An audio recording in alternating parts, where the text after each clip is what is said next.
Hi, everyone. On this episode of Top Clack, we discuss Hako switches. Are they switches or are they desoldering irons? Cue And intro. intro.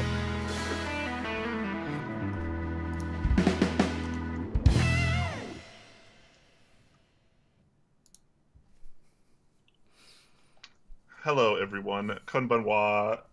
Top Clack e Yokozo. Thank you all for joining us today on this week's episode. We've got lots and lots of news to cover. And if you guys probably didn't know, which let's be honest, you did. The NorCal meetup is coming up just a couple days away, so we're probably gonna be talking a little bit about that as well. Huey and I will be there representing Top Clack and poking at everyone's keyboards all sensually. So yes, I am one of your hosts, Quakeums, joined by Man of Interest as usual. We do not have a guest today. Don't cry yet. Just save your tears for a little bit later.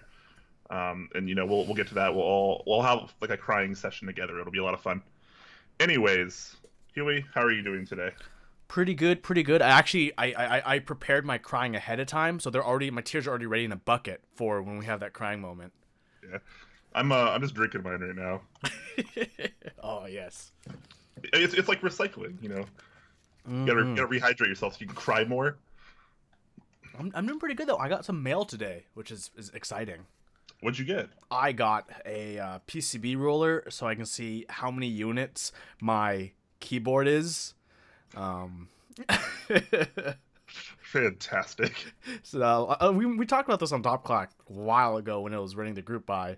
For one of the best stocking stuffers for Christmas. I mean, you can. I guess since Thanksgiving's around the corner, you can also stock a turkey with it, if that's your thing. I got the special edition matte black one with the gold. Oof. Yeah, right. I bet you paid like a whole $1 extra for that. Yeah, the whole man. That it was tough to swallow, but it worked out. And I also got some GMK. Ooh, that's always nice. Yeah. I unfortunately did not get any GMK. Oh. I did get a K-type in the mail today though. Ooh. That was pretty cool. Though it's not technically mine yet. Is it a Halo Switch K-type? It does have Halo clears on it, yeah. Anyways, that's besides the point. People are asking what GMK set though. This is GMK Dolch, brand new, shrink wrapped still. Like I just opened the box it came in. I'm gonna give you guys a live review. I mean unboxing. You're gonna open it with this ruler is so multi-purpose. Look at this. Look at this. It's sharp enough to open packages. Easy peasy. Anyways, in keeping with the same format that we tried last week, where we, instead of starting with a guest, we started with no guest. We're not going to have any guests at all this week, but we started with no guest, and then we did all of the news with just Huey and I.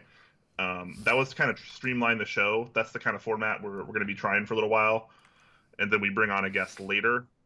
Of course, we're not doing that today, but just to give you guys a heads up, we're still looking for feedback on that. If you guys like that whole format of last week's episode more than our traditional format, if you do, let us know. If you don't, let us know. If we're awful, let us know.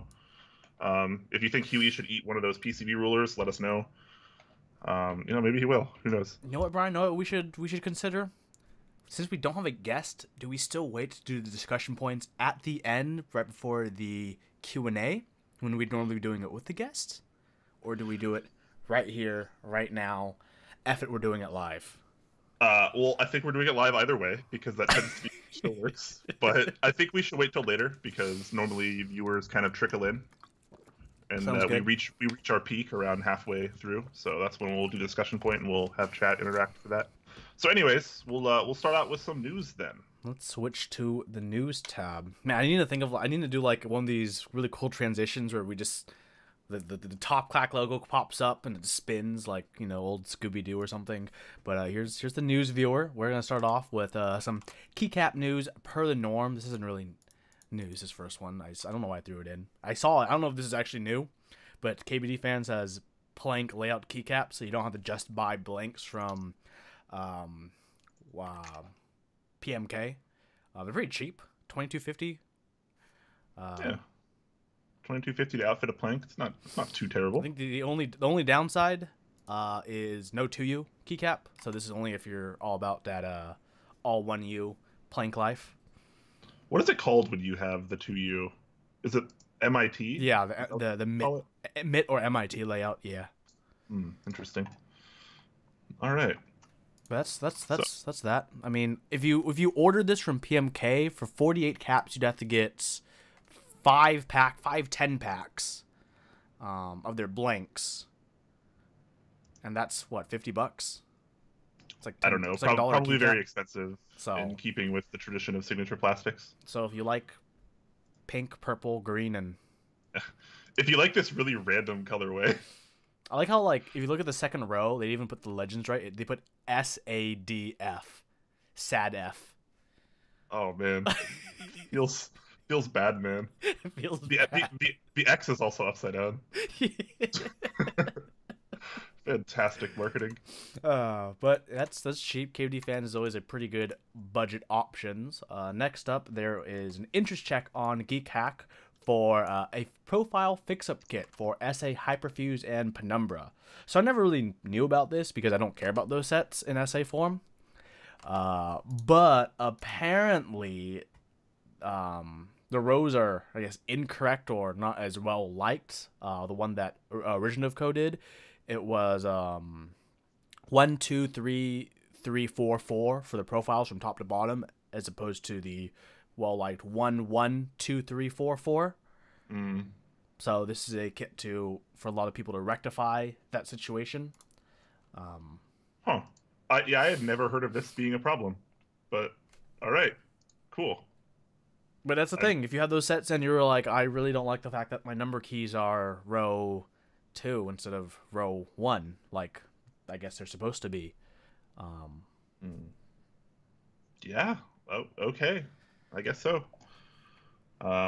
Major kind of pricey. Major detailed. Yeah, I was about to say a little bit pricey, but he has all the price breakdowns there. Yeah. It's kind of understandable because it's not like he's doing like MOQ 100 sets, right? He's like 25 sets. But look at that. Look at that price for 25. Do you think this is even going to hit 50 MOQ? No. I don't think this is going to. I don't think either of these are hitting 50 MOQ. I'm pretty sure people are going to be paying $80 to $100 for this, which is that's almost the price of a new GMK set almost. That's a tough pill to swallow. But yeah, I mean, hey, if it helps people, I guess more power to you. Yeah, I mean, maybe that problem wouldn't have been avoided if Originative ran it, how SA sets, because SA sets are normally run the 1, 1, 2, 3, 4, 4. That is like supposed to be the norm, I believe. I guess they try to be avant-garde with the 1, 2, 3, 4, 4. Okay, next up we have some pretty cool Alps MX slider prototypes that Dash has been working on. Dash actually was on our show before for a long time ago. Quite a while ago for a race, hand wire race. Oh yeah. Yeah, that was fun. That was a fun time. Yeah, it was cool. He put the slider in a Matthias switch. So I mean, one of the biggest issues with people have with Alps or Alps clones is kind of the lack of keycaps, because either you get an SGI granite, you get AEK, or you get Hao double shots. That's yeah. Or like now you get light cycle if you want to pay a lot for it. Exactly, and that's kind of it. That's always been the biggest issue with Alps keycaps, and I guess if this goes through and goes well, I think it's gonna be probably the best option for a lot of people, especially since Alps you can open the switch without desoldering. I believe he will be bringing some prototypes to the NorCal meetup, so we can check those out in person. Oh, cool. So, yeah, one thing I'm kind of curious is how, like, what this switch is supposed to even feel like. He doesn't really... So he says it kind of feels rough because this is a 3D printed prototype. Oh, okay, definitely not very smooth then. But I think it was more of a fitment test and a proof of concept, like, can this exist and work? Yeah. I mean, that's definitely cool. I wonder how much the tooling would be, though. A lot.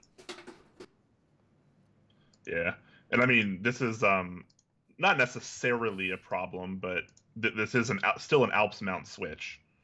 So like you're still pretty limited in stuff like PCBs Yes. and some plates and stuff like that. Probably some So keycaps depending on the thickness too, because of the shape of the switch. yeah, Depending yeah, on how high the stem sits, I guess. that totally makes sense. Yeah, he has it pictured here with an SA cap, which has arguably the largest volume inside of it, largest like blank volume inside of it. Um, And another question: will you need Alps stabilizers if you're running a board of these, or will you be able to get away with Cherry MX style stabilizers? You'd probably have to use CoStar You'd use the Alp stabilizers, but you get the CoStar inserts at the end, and you just bend the wire to fit. If it doesn't. Yeah. But hey, I mean, proof of concept, definitely very cool. I look forward to poking at this. Yes, so do I. That's exciting though. That's exciting. Yeah. I mean, that's like one of the biggest things to combat in our community. There's my Huey class segue right there. Yeah, speaking of that, things that we had to combat in the society is poorly designed keycap sets, like DSA Combat. Well, I thought everyone was loving this set. I've heard nothing but amazing things about this set and how everyone wants to own it, and it's the most fantastical thing of all time. Right? Oh, I mean, at least it's free shipping if you order over $125. That font though. The only keyboard that it works with is the Philco camo board. And that's only because, like, it kind of looks like it works, even though that's not, like, the actual Army spray-on font, like, at all. It's like a fake version of it. Also, what the heck is this stripe with the delete N page down 78963 period for the numpad? Like, what? I really don't know what that is supposed to be. Oh man, you know what's really cringe though, kind of? So in the very first like full render of the set, they have the mod colored or they have the alpha colored tick and the mod colored / Yeah. Yep. It's like you got to go one way or the other, man. You can't break it up like that. That's strong. The thing is, like, it totally breaks that stripe they were trying to go for as well with the delete N page down 78963, right? Like, if they had that, maybe that's part of the design somehow. Like, it's supposed to be like a gun or something. Well, it's wrong. It's very wrong. I don't really have anything good to say about this set, so I'm not going to really say anything about this set. I had bad things to say about the set, and I already said them. It's a key set. They even have a mod set where all your mods are all just different guns. Of course they do. I don't know. Maybe I'm not like military enough for this.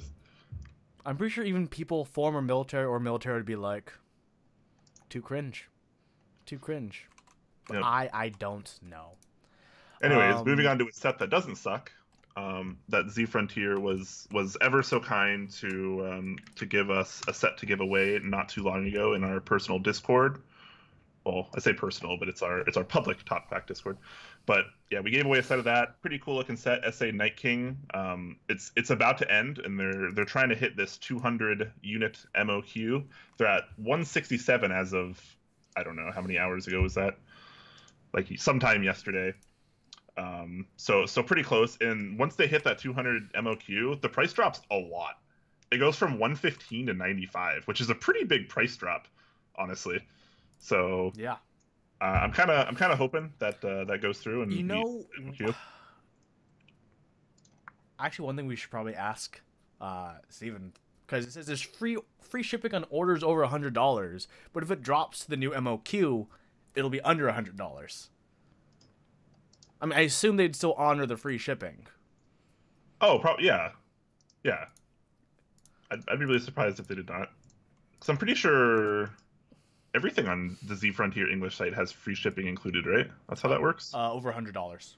Over $100. That's right. Okay. Which is like everything, because they just sell GK sets and SS that's sets. Interesting. That's actually that's a good question for. Someone posted that it's still free. I only noticed it now, but okay, cool. That's good. That's a good for sure thing when they posted the But yeah, $95 is a pretty good price. So hopefully they can work on getting Max keys to work on compatibility for SA sets. Yeah. At least they have the 1.5U mods and the 7U spacebar. As far as I know, the legends are fixed now too. I believe so. So. Like whatever the most recent set that came out from Max Keys, I think, had the fixed legends. Anyways. Tell us about keyboards, Huey. Well, there's another interest check / update for the IC66. We did cover a little bit in the past. I'm a big fan of the look of this board. Like, oh man, it's very cool. It's a very good mix of old school and like modern. Yeah. Yes. Oh yeah. Yes. This is the cat's pajamas, as the kids say. You know what, Brian? There's an online TMK GUI editor for people like you and I. They know. They know. So the price is going to be around $300 US without shipping, though. This is pretty fair for that. Pretty expected. Will you be going for a split shift if you get this board, Brian? Wait. Split right shift? I mean, sorry, split spacebar. Duh. Oh no, I'm not. Good.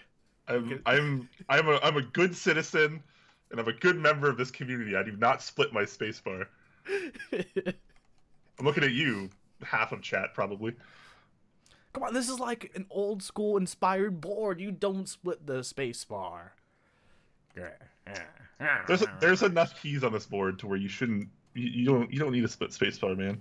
I feel like we're old men, and it's like the keyboard version of "Get Off My Lawn." Like, stop splitting your spacebar, you youngsters. This is like, well, you remember how a while back you were calling people with split keyboards splitters? I called Coda a splitter today in chat in Discord. Good. those filthy splitters. This is like a different level of splitting, but this is like just this is worse because splitting a keyboard is fine, but splitting just a spacebar, not cool. But yes, awesome board.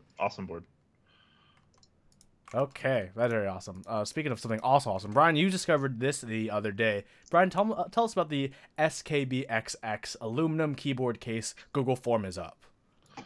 Well, obviously the name, as the name implies, it's gonna be fantastic.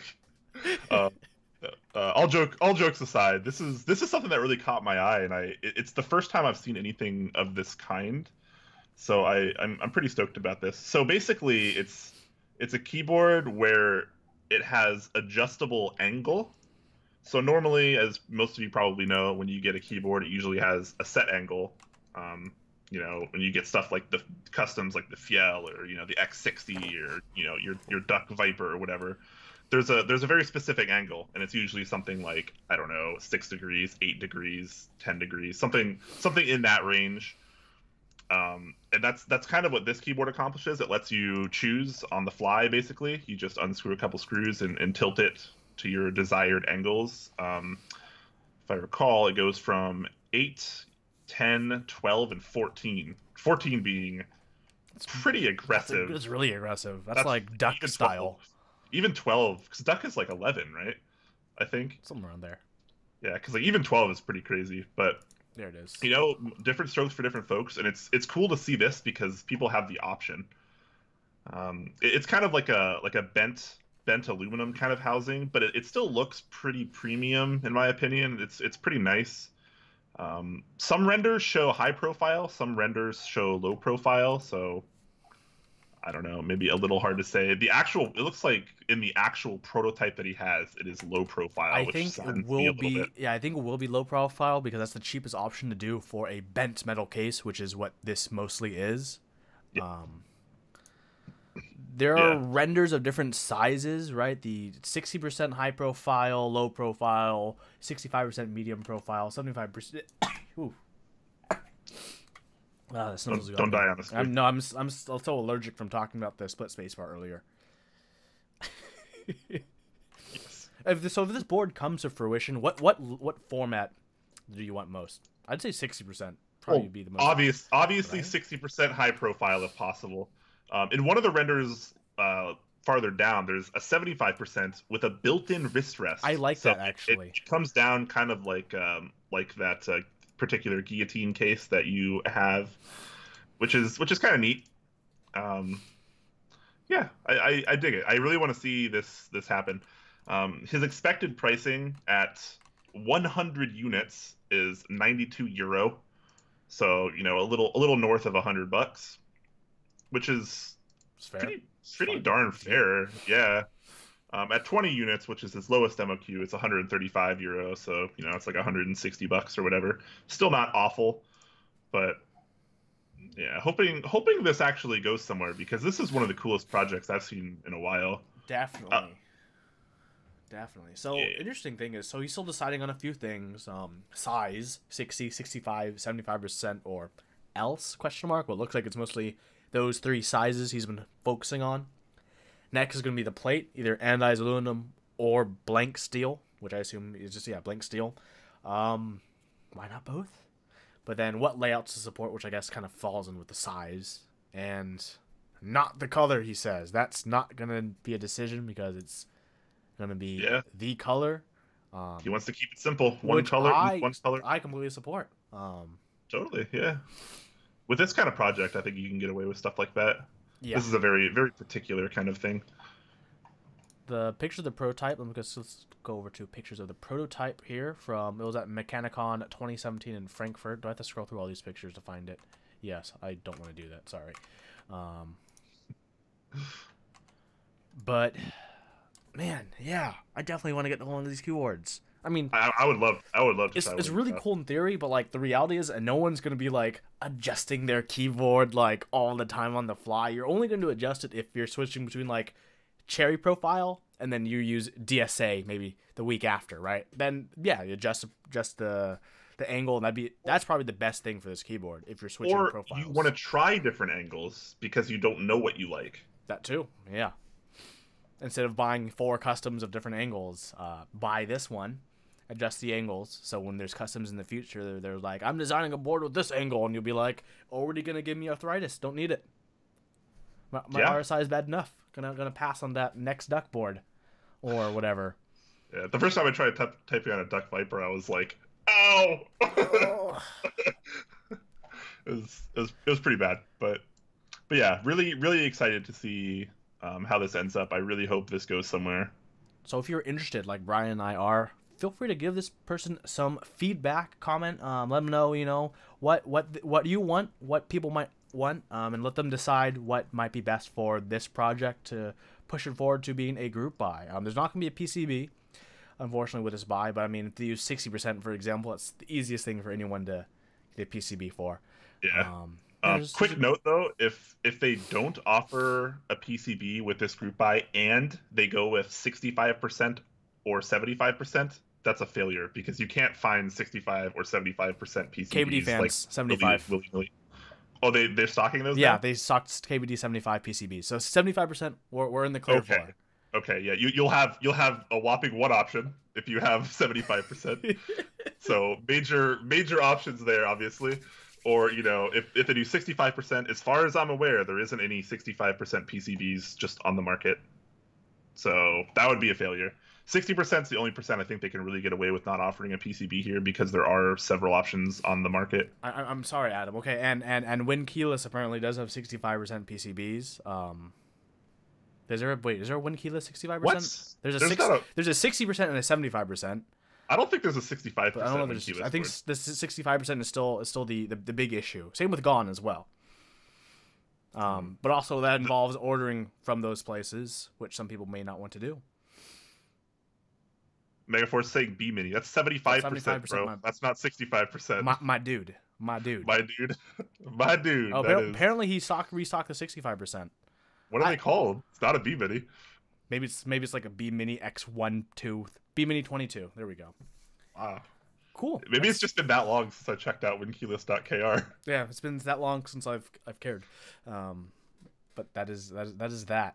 Thanks for the heads up then. Because I mean, for the longest time, my regional indicator B Mini 22. Yeah. But yeah, check out that project. Earlier this week there was a raffle that I did not enter. Did you enter it, Brian? I did not enter it. No, I would have liked to. But it was a raffle for the Canoe, something that you definitely want if you're sitting upstream with a lot of money. You're just swimming in money. Swimming in money, get a canoe for it. Cool weight or accent, depending on this whole board is awesome. The Canoe is a really, really cool looking board, in my opinion, and the weight totally included.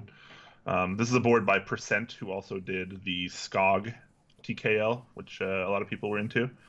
The Canoe, really awesome, also very expensive. Too expensive for me. $385 for case, weight, plate, and PCB. So I mean, not terribly out of the range of customs, but it's not cheap either. That's not including shipping or PayPal fees. So this is a well over $400 board, probably $450 plus. You need extra PCB and plate combo for $90. Plate will be cyan if you order an extra one. Interesting. Don't have a choice of your color on the second one. Just cyan. Probably Beaming Robot was, or the creator in China was like, you know what? I'm gonna make extras cyan just because I like that color. And you know what? That's good for them for putting their foot down. Yeah, I'm a big fan of this type of like 65% with that blocker there for the aero cluster. Yes. I don't know why. I think that looks really good. I mean, I'm always kind of the mind that when you're ordering a really high tier like case like this, like high tier housing, you want to see as much of it as possible, because that's what you're paying for. Like, you're not paying $400 for the board to just look at the caps. You're paying $400+ for this. For bling for outrageously epic designs like that. Yes, exactly. Comes in a host of colors, including ceramic white, which is pretty cool. And yeah. I wonder if for like the group buy people, he'll have the option of like upgrading to include that mouse mat he has behind, because it says percents. Everything you can dream something. I'm guessing it's of. Because you notice the board is pictured on a mat that says percent on it. Yeah, that's interesting. So cool. Yeah. Did anyone in chat enter and win? Just curious, actually. Yeah, definitely. I'd like to know. One thing to note, I was talking to Oblotsky the other day, designer of Oblivion and some other stuff. He does renders and such. He was talking about how at the last meetup that he attended in Germany, there was a Canoe and a SKOG, and he was talking about how those percent boards are super, super awesome. Like the finish on them is like absolutely pristine. Can confirm. That guy is a perfectionist, so if he says the finish is like top notch, that board is finished in the best of ways, if you know what I'm saying. Ooh, actually, I've seen one in person and touched it in person. If you're going to the NorCal meetup, you can actually check one out. I know at least one will be there because user Yuppie, who is an awesome person who helped us secure Nest as a venue, I'll talk about that later, but he has a Canoe. I saw it in person. I was like, oh my goodness, this is really nice. And man, he went like the whole 9 yards plus on it. It was like, remember Zeal's board in Seattle, the silent one? He's like, this is silent, perfect, right? And we're like, we like sound. Yuppie's board is like even quieter. I don't need quiet. It feels good though. It feels great, but it's too quiet. Feels good. Dot PNG. Not PNG. No, right. no JPEG compression here. Fantastic.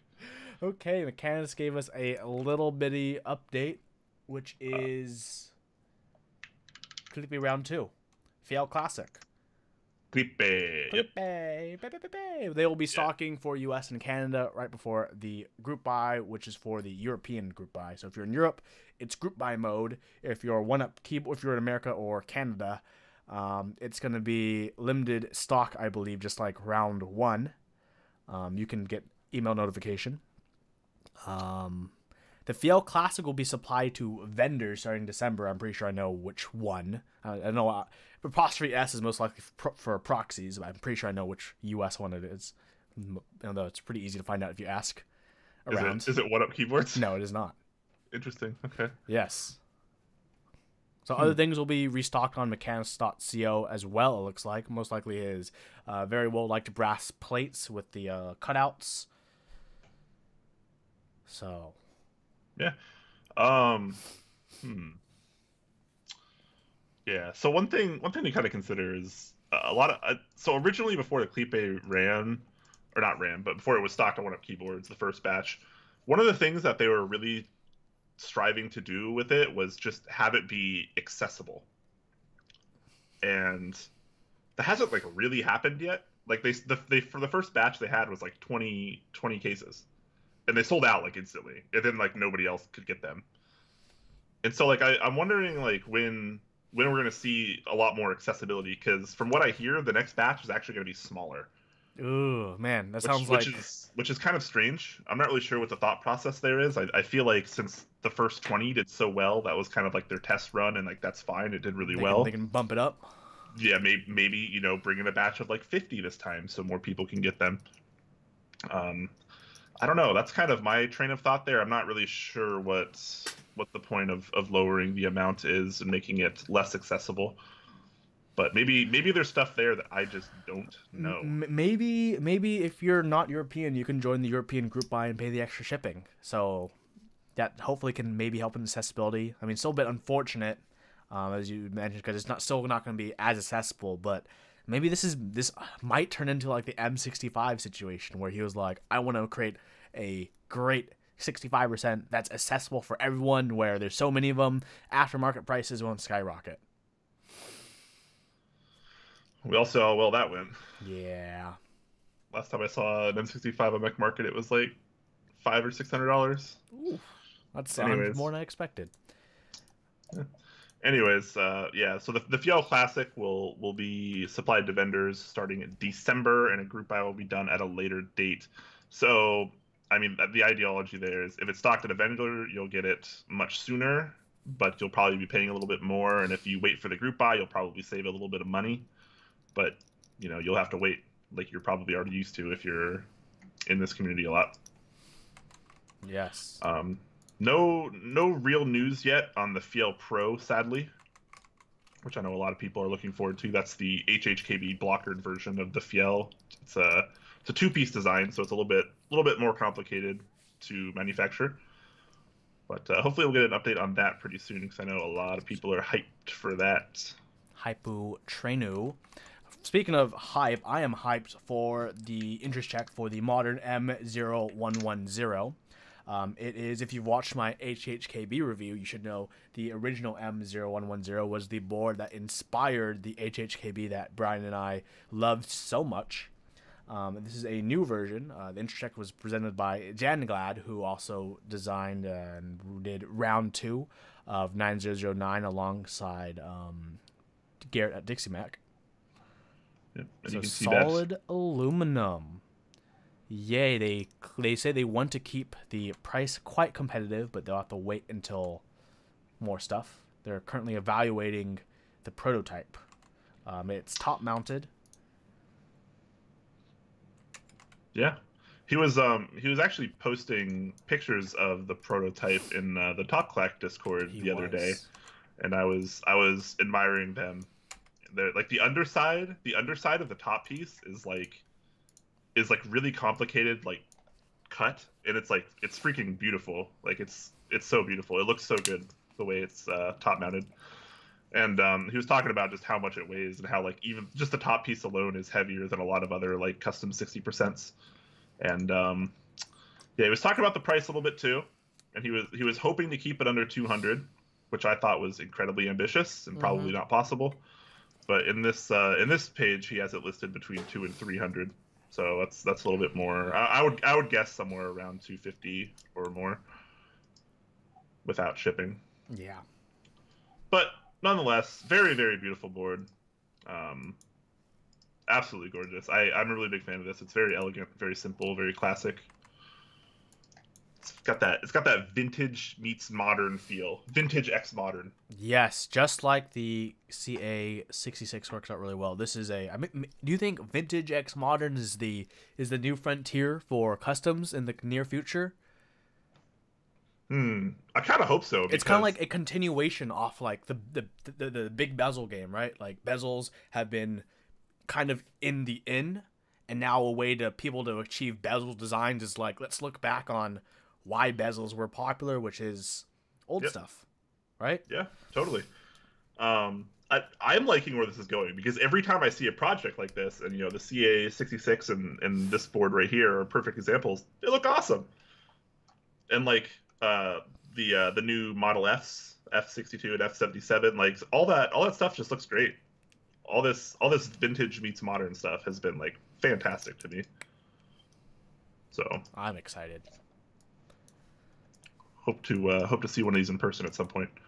So the Key Company, who ran GMK Led Zepp and GMK Terminal, this is their official announcement for their intercheck for the TKC 1800. It's a PCB for the 1800 cases. Yay. Yeah. QMK firmware compatible, MX and Alps switch compatible, 2 available positions for the USB connector, all SMDs pre-soldered using a bit different, but an Atmel AT90 USB 1286. RGB LED support if you're into that kind of thing, which is kind of odd for a vintage style board like this. Indicator LEDs, the whole 9 yards. Yeah, so it looks like What? it looks like they're trying to launch a case with this as well. Yes. They're reclaimed cases basically. So they take the original G80 or G81 1800 cases, and they have the steps here, 7 steps. 1, strip off the texture left by the mold. 2, spray surfaces with adhesion promoter. 3, prime the case with automotive grade primer. Prime it once it's sanded smooth. Prime is then sanded smooth, sorry, and then base coat applied, 2 coats of clear coat, and buffed. Okay, well, great way to refurb a case with a cool look because they have some interesting colors. Yeah, oh, definitely.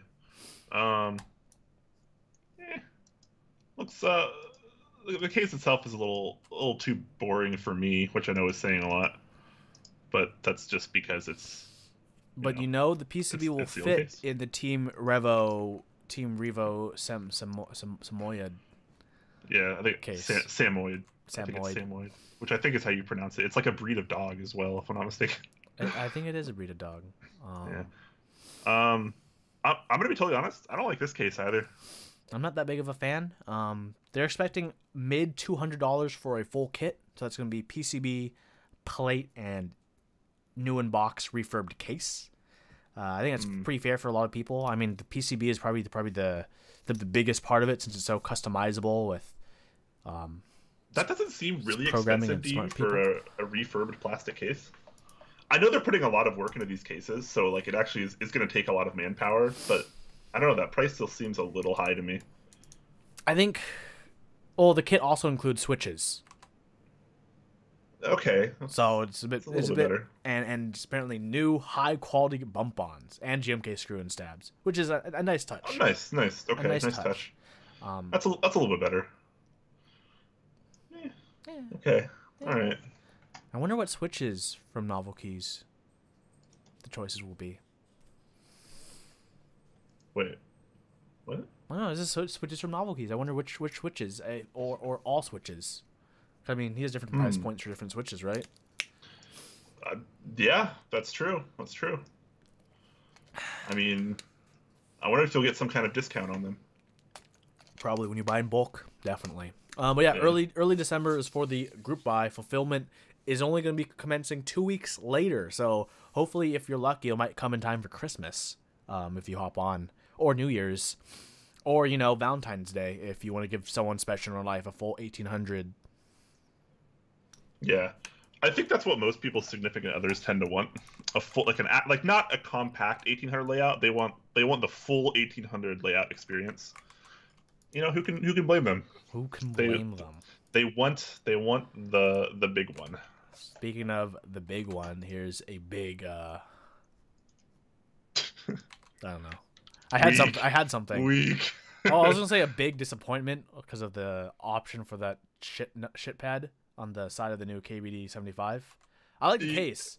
I like the case, Okay, but yeah. I don't like the option where you can have like the worst kind of numpad in the world. Okay, so yes, this is a 75% case, and you can use the much more standard and common 75% layouts as they show here. Yes. But if you're feeling really ambitious, you can opt to have this outrageously stupid layout where you forego a lot of your punctuation in favor of a fairly silly numpad, to be totally honest. That's what most of the pictures are of. It's kind of like, I don't know, a mini 96 key. You still have the top row. I literally could not use this layout because, for example, open bracket is my question mark. Oh my goodness, like your pinky will rest on enter. This is kind of silly. That's just bad. Okay. And then that would be my S key I'm missing because I type in Dvorak for those who might not know. So like my right hand home row, like my right pinky is my S key. And S is a pretty commonly used key in the English language. It turns out you need letters. Yeah, crazy. I like the case though. I do understand KBD fans were like, holy shit, like this 5 degree just took off in orders. Like it's a great looking case. The case itself looks great. This funky new layout they're really pushing here is I don't really think anyone's going to be using this, if I'm totally honest. The memers will. I don't even think they want to touch it. I mean, with my 5 degree case, I'm probably gonna do HHKB blockers, and then from AliExpress buy separate 1U blockers, and just have a 1.5, 7, 1.5 for my bottom row. Oof. Hey, original envisioned HHKB layout. Fair enough. So cheers to you, AT Wada Sensei. Yeah, free Wada Sensei. But yeah, I'm happy that they're bringing the case design of the 5 degree to the 75 format because I mean you can still get the normal 75% layout in this case. The KBD 75 is what put KBD fans on the map. Yeah, a very affordable kind of like it's a very like good bridge between like OEM stock boards and like customs that most people can't afford. It's an upper middle class board. You know, it's that kid who grew up and his parents could sign him up for swimming lessons. Yeah, and take him to like the more expensive driving school. Like on Fridays, his family would come together for like a nice dinner out at a restaurant. You know. Yeah, and they probably go to church on Sundays. Anyways, that's enough about that. If you like that case, like we do, maybe check that out. And if you want to hurt yourself, try that new layout, maybe. Yeah. Or if you don't want to hurt yourself and type on something a bit calmer, the Topre BKE Redux Domes are coming in 2 weeks as of 1 week ago. I believe Jay-Chan said he's opening up the orders tomorrow at 5 p.m. and they'll be shipping out next week. I wonder if he's coming to the meetup. I think he is. It's been a few days since I've talked to him, but I'm pretty sure he was planning on it now. Originally, he was probably not coming, but I think he is now. I hope he can make it. I'd like to see the guy. I haven't seen him in a cool minute, you know? Yeah, same. I haven't seen him in... Actually, I guess the Seattle meetup. Well, on the Keycaps said he put... Yeah, Keycaps thread, he put coming 11, probably. Tabun. Yeah. Pretty cool. I still have not tried my samples of this product yet. Pricing's aight. I mean, it's way better pricing than getting a BKE board or getting a which some people spend board. Multiple hundreds of dollars on. So this is about as competitive as it gets, considering it has no competition. Realistically, pretty cool stuff. JJ, if you end up watching this, I want top Clack review samples. Yeah, Like, I actually have review samples of both of them, but not enough for a board. Yeah. So come please, on, please. J-Chan, homie hook up. Come on. But yeah, they'll be available on his website. Hope he brings them to the meetup if he does attend. That'd be really exciting. A lot of people have been looking for this for a long time. When did he first announced this? Over a year ago at this point? No, it hasn't happened that long. Months ago. That's maybe like 6 or 7. Well, originally he was working on a replacement for 55-gram Topre domes. Yes. Which is like, I don't know if he's still having that in the works, but like it's not complete yet. It's kind of been going wonky. But the BKE dome Redux has been doing really well, so that's what he's pushing out first, and maybe 55-gram will come later. No, and interestingly, he's going to have a light and heavy version of the BKEs. Yeah, and rightly so. A lot of the people that I've been talking to that have sampled the heavier prototypes said they were fairly heavy. And the way BKE works is it's already so tactile that even if it's lighter, there's still a lot of like resistance because of that tactility. It's not just like normal Topre. It's really, really intense. Has a strong bite to it. Exactly, yeah. So I think the lighter version will probably be the more preferred version, even for people that prefer stuff like 55-gram Topre. The only people that are probably going to be buying the heavier versions are people that really like to use like heavy switches. IMO. Mm-hmm. Okay, moving on. There's an industry check, another one. I guess this is still the one that was ran originally, but it was ran again with some more information. This is for the RO59 lubricant, and I like how the picture is still the same picture, just rotated. This was posted on Reddit, that same picture, but it was rotated 90 degrees, so it was facing us. It's a tin of a pie tin of lube. We don't know it's lube. We're to assume it's lube. We assume it's lube. I'm sorry. Yeah, it's a pie tin of assumably, hopefully lube. The group buy will open as soon as the group buy page gets approved, which as of I checked yesterday, it hasn't. They do plan on closing it on the 17th, so it's going to be a pretty quickly run group buy, invoicing right after, and they hoping the lube goes out just in time for Christmas, depending on where you live from them. Yeah, so about a little over a month-long timeline. Pretty fast for a group buy, but IMO, I think it's probably pretty easy to run a group buy for lube. Man, if you already have the lube, because you just got to fill vials and send it out. If your significant other doesn't like an 1800, give her some of the RO59, some of that white stuff. RO59, yeah, which I'm not familiar with. I have not used it. I would like to try it. Some people say it's very popular in the Korean community. Some people say it sucks. Yeah, I think we already know who says it sucks, but this is everything sucks though. Maybe it sucks, maybe it doesn't. Either way, I'd like to try it and compare. Yeah, I'd like to try it too. I mean, you could go to your significant other and be like, "Hey, this ain't the only white thing you'll be getting for Christmas. Snow." Hey. This show is awful. Hey, snow is wholesome. And I love every minute of it. On a related note, we have 69 viewers right now. Perfect. Just how many I'd like. Okay. Our good, awesome partner Novelkeys has opened pre-orders for the big switches. There's multiple. I don't know why he put the big switch.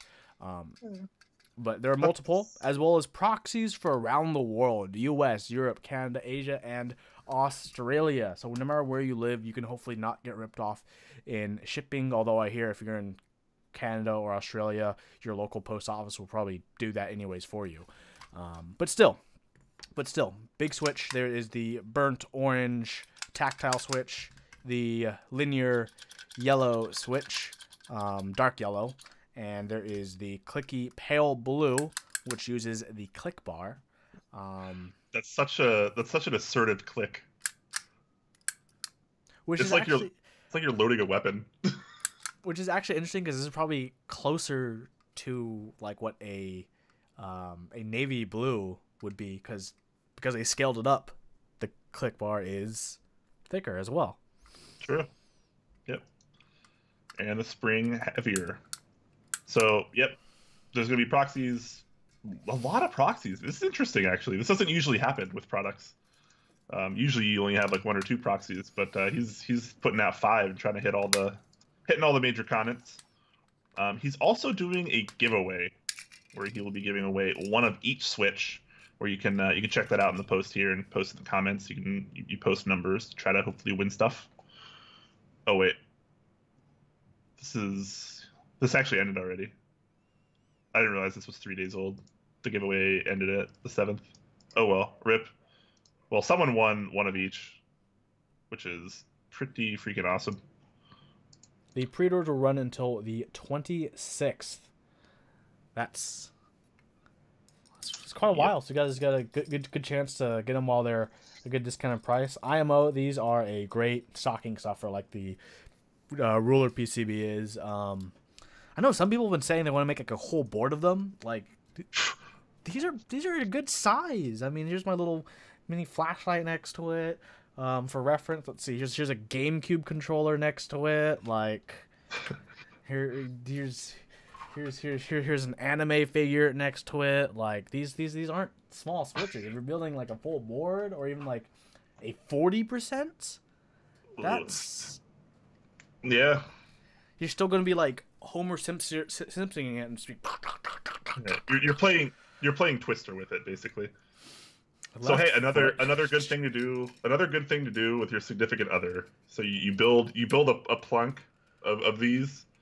And you just play Twister on it, and you type out lovely messages for your significant other. How romantic! How romantic! Messages like, "Have you done the all dishes rights reserved"? yet? Top Clack 2017. Anyways, yes.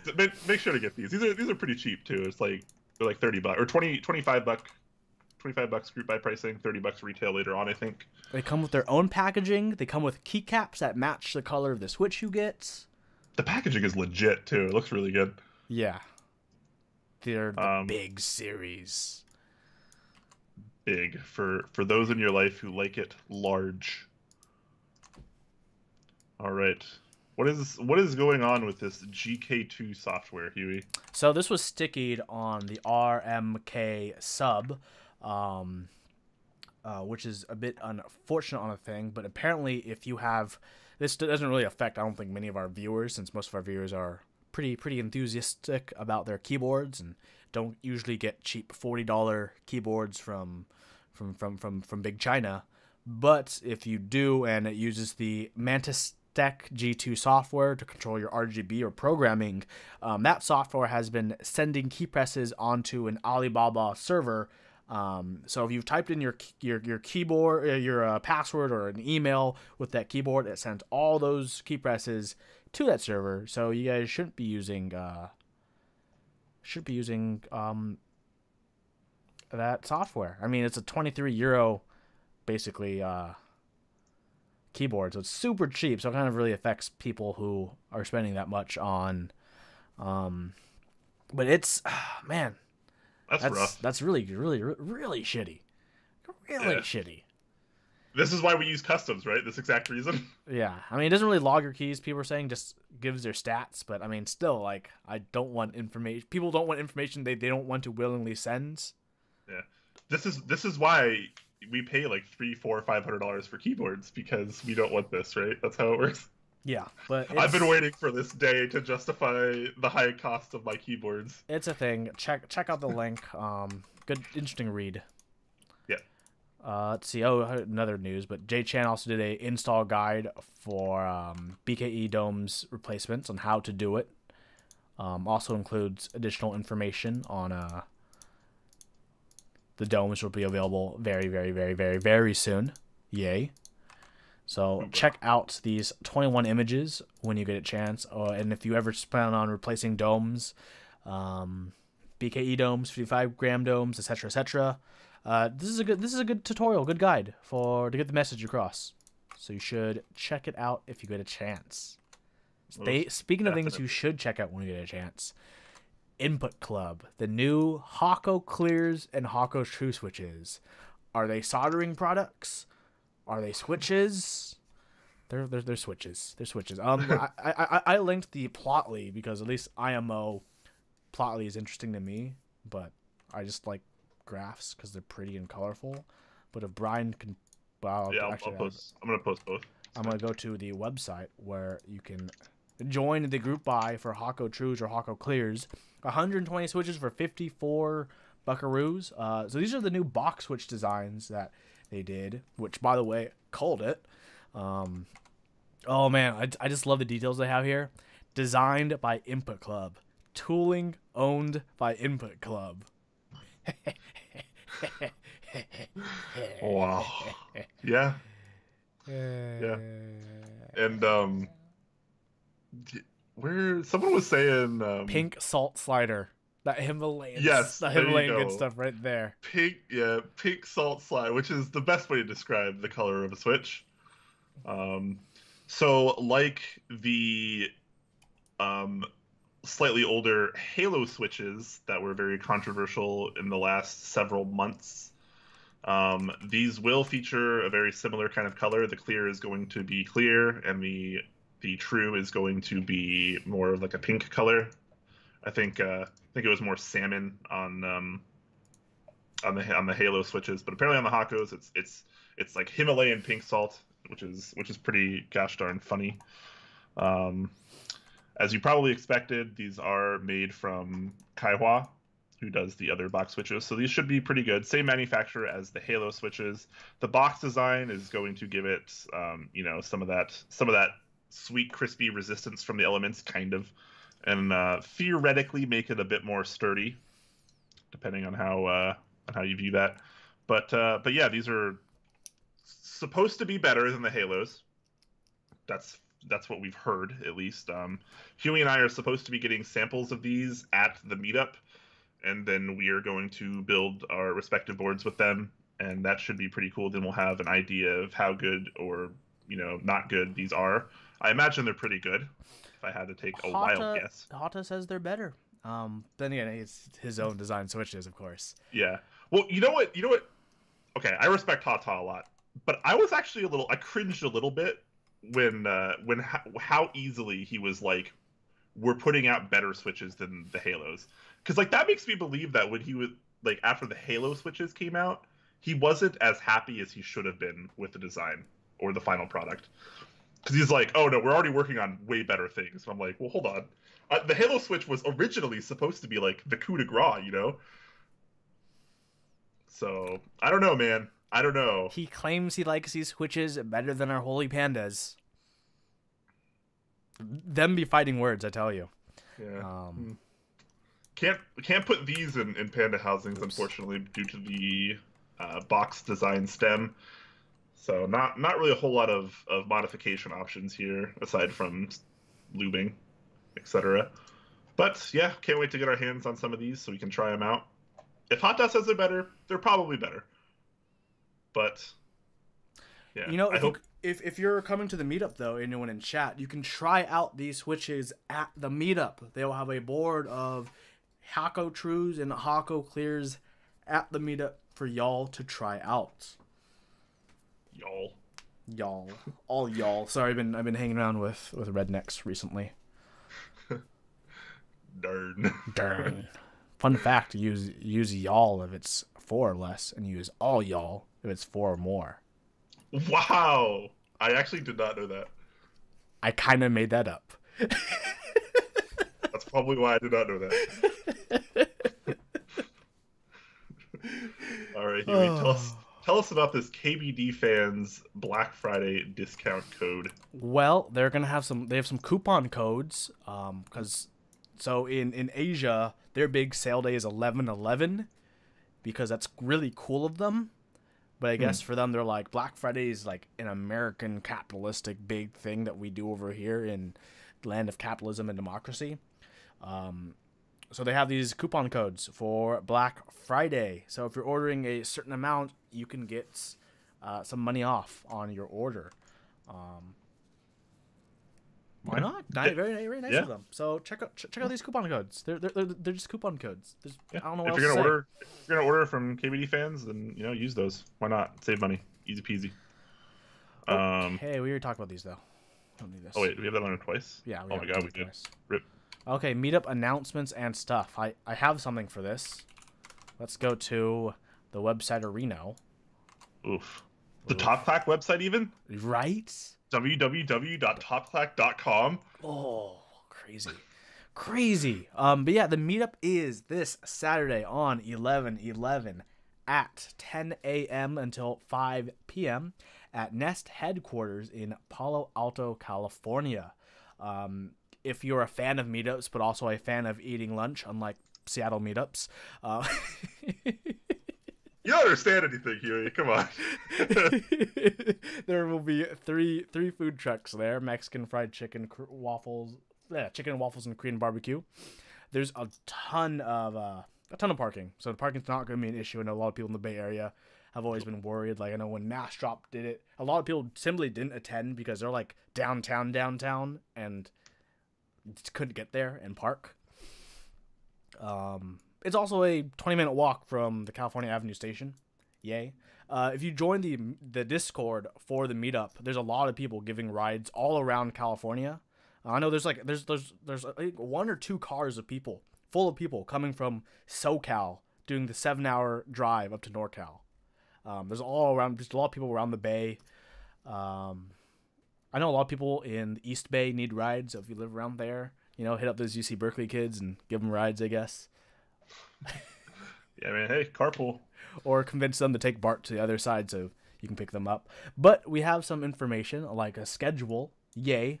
10 a.m. Meetup officially opens. The check-in table opens. You will need to check in when you arrive. It's also where you'll be receiving your raffle ticket, which is wonderful because we have a lot of wonderful things to raffle off. 11:30 a.m. Hata of the Input Club will be giving a talk about switches and designing switches. Maybe we'll find out some insider information on those Hako clears and Hako trues and the path he took to get there. That'll be cool. Yeah, that'll be really cool. The lunch trucks will arrive at noon, and they'll probably be there for 2 to 3 hours unless they sell out early. I don't know. We're expecting hundreds of people there, so... Yeah. How many RSVPs do we have, Huey? So for the first list of RSVPs, we have over 550 RSVPs. We sent a second email a few days ago. That was to a list of like 530 people. It was like a secondary RSVP just to see how many people would say like, for sure I'm going. Even I might have forgot, I RSVP'd about this weeks ago. We had over 250 people on that second list RSVP the second time saying like, yeah, I will be there for sure. And if you add in people who didn't see that or are going to come or bring people, I'm expecting 300 plus attendees at this meetup. I'm gonna be bold. I'm gonna say 400 plus. Ooh, maybe. I think we're getting all the peeps. Maybe. Then at 1 o'clock, if people hopefully decide to watch us instead of wait in line for a lunch truck, Top Clack, Ryan and I will be doing a live episode in person where we'll be able to hear Megaforce yell at us for being bakas, and where we'll try to physically ban him. No, we won't. But I will. Yeah, I mean, you can carry him. I'll just like push him. We'll be doing a live episode, which we will be streaming on Twitch on this same channel. We will also be streaming the Hot Does Talk, which will be wonderful. So we're doing a live episode. We have hopefully special things planned. You guys will be able to see at 1 p.m. on. So yay. That'll be a good time. At 2:30, there's going to be a presentation by Jesse of Keyboard.io, which we will also be streaming on this channel. He is the man behind Keyboard.io. He's worked a lot with Chinese factories. It's the, for those of you who might not be in the inn, it's that butterfly wood kind of keyboard with the Alps switches, RGB, really nice. Heirloom grade keyboard, as they once called it. Yeah. It's going to be very interesting talk. We had him on the show not too long ago. Super swell guy. Ooh, yeah, he's really nice. So really, that really presentation, yeah, he's very smart. Yes, that presentation will be very cool as well. So because we have so many things to give away, and we kind of want to avoid the Seattle thing about very hard to manage giveaways, which you guys still did a great job at, by the way. Shout out to you, Brandon. I know it was tough, but you pull through. We're starting our giveaways. All of our sponsors, so many of them, which I'll be saying who's who, have donated quite a bit of items for us to give away. That's going to be going on until the end of the meetup, which will be at 5 p.m. at the end of the meetup. Top Clack, as our channel, we will only be streaming the 2 presentations and the Top Clack live episode. When we're not streaming, though, we will be also hosting Tiny's channel. For those of you who may not know Tiny, she's an artisan caster, also one of our sponsors. But she likes to go to meetups, and she likes to stream, do mobile streams on her phone. So you can catch her if you want to see the minute-by-minute action of the meetup, and she'll be hosting us when we're streaming the talks and whatnot. So that will be really, really cool. This sponsor list has not been updated, but I will be able to update you live. So sponsored by, big shout out to one of our biggest premier sponsors, Waz Keyboards. They've sponsored all my NorCal meetups in the past, like held them at their facilities, which is really, really great, really nice. I would have always loved to choose them, but unfortunately with the amount of people we're expecting, it's a bit cramped. As Brian knows, it was a bit cramped last time. Yeah, even with only like 100 people or whatever. It was like 150 something people, and it was still very, very cramped. Yeah, we were in like a little office basically. It was. But you know what? Kind of tough. Wiles will be there. They're gonna have their own table full of different key sets and keyboards. They'll be selling things you can play around with. They're also providing the if you've ever been to my meetups, you know that I have them print for me California meetup keycaps, different from SoCal, different from NorCal, and in different colors, so you can keep track of which meetups you've been to. So exclusive to this meetup, they'll have keycaps for everyone who attends. Tiny, of course, will be. Also, Waz will be donating some keyboards with keycaps for the raffle. Yay. Tiny will be there, also one of our sponsors, who's sponsoring us with some wonderful artisans that she has handcrafted specifically for the meetup. Nice. Jesse, who's giving the talk of Keyboardio, will also be sponsoring the meetup. He said he has made a very custom, one-of-a-kind Keyboardio keyboard to give away. Like, none other like it exists. Can I win it? I don't know what he's done to it. Like, I'm excited to find out when I see it tomorrow or at the meetup.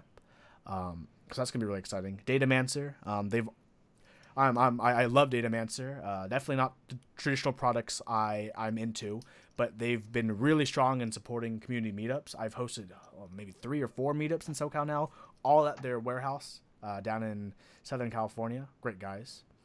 Kale sponsoring the meetup. Awesome. They've been really rocking it with their switches. Wonderful, wonderful. And they'll be giving a lot of swag, I believe. They're also sending representatives, if I'm not mistaken. No, that's Cherry. I don't know if Kale, unfortunately, will be able to send representatives who can make it, unfortunately.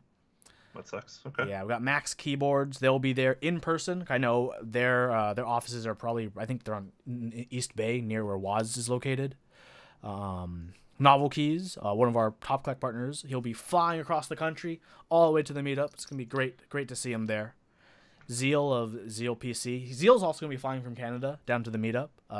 He says he has the brand new Zeal switches to show off because he's revised. He's made the 67-gram version more tactile, he says. Interesting. So he's going to have the prototypes of those to show off. Ooh. Cool. Input Club, nice. Hako switches, K-Type, White Fox, great guys, and even better drinkers.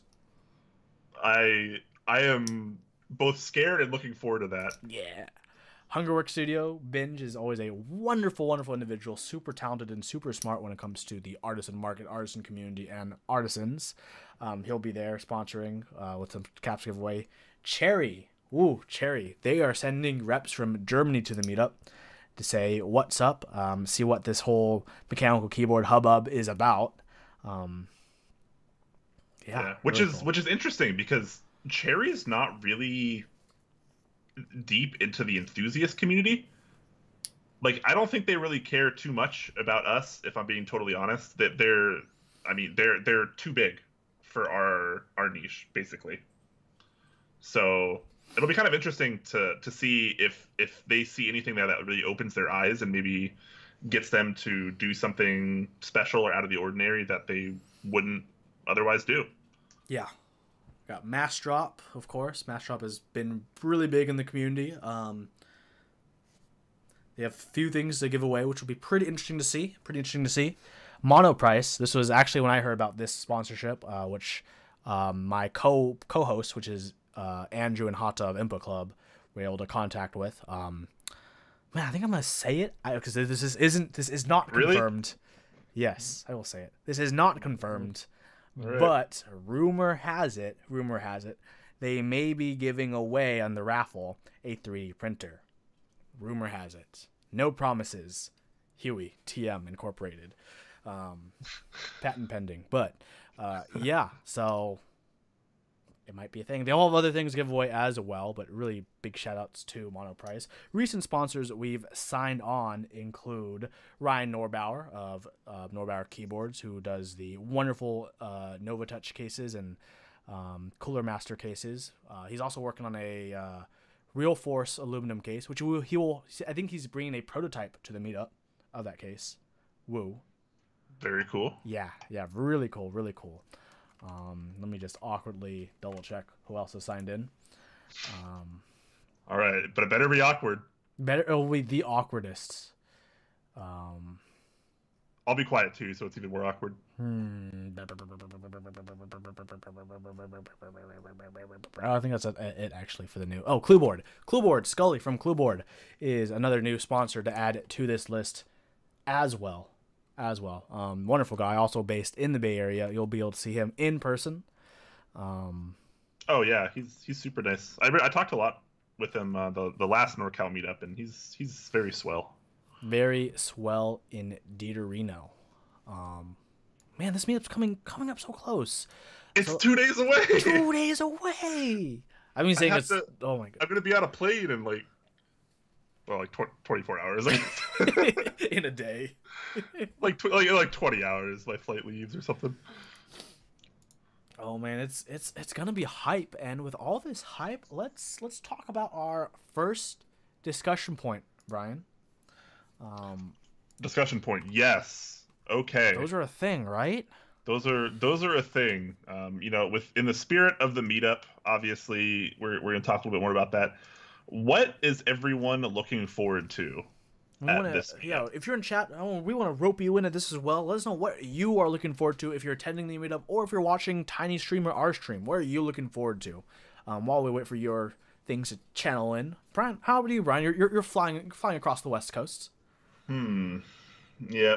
Not my first time doing this. Not your first rodeo.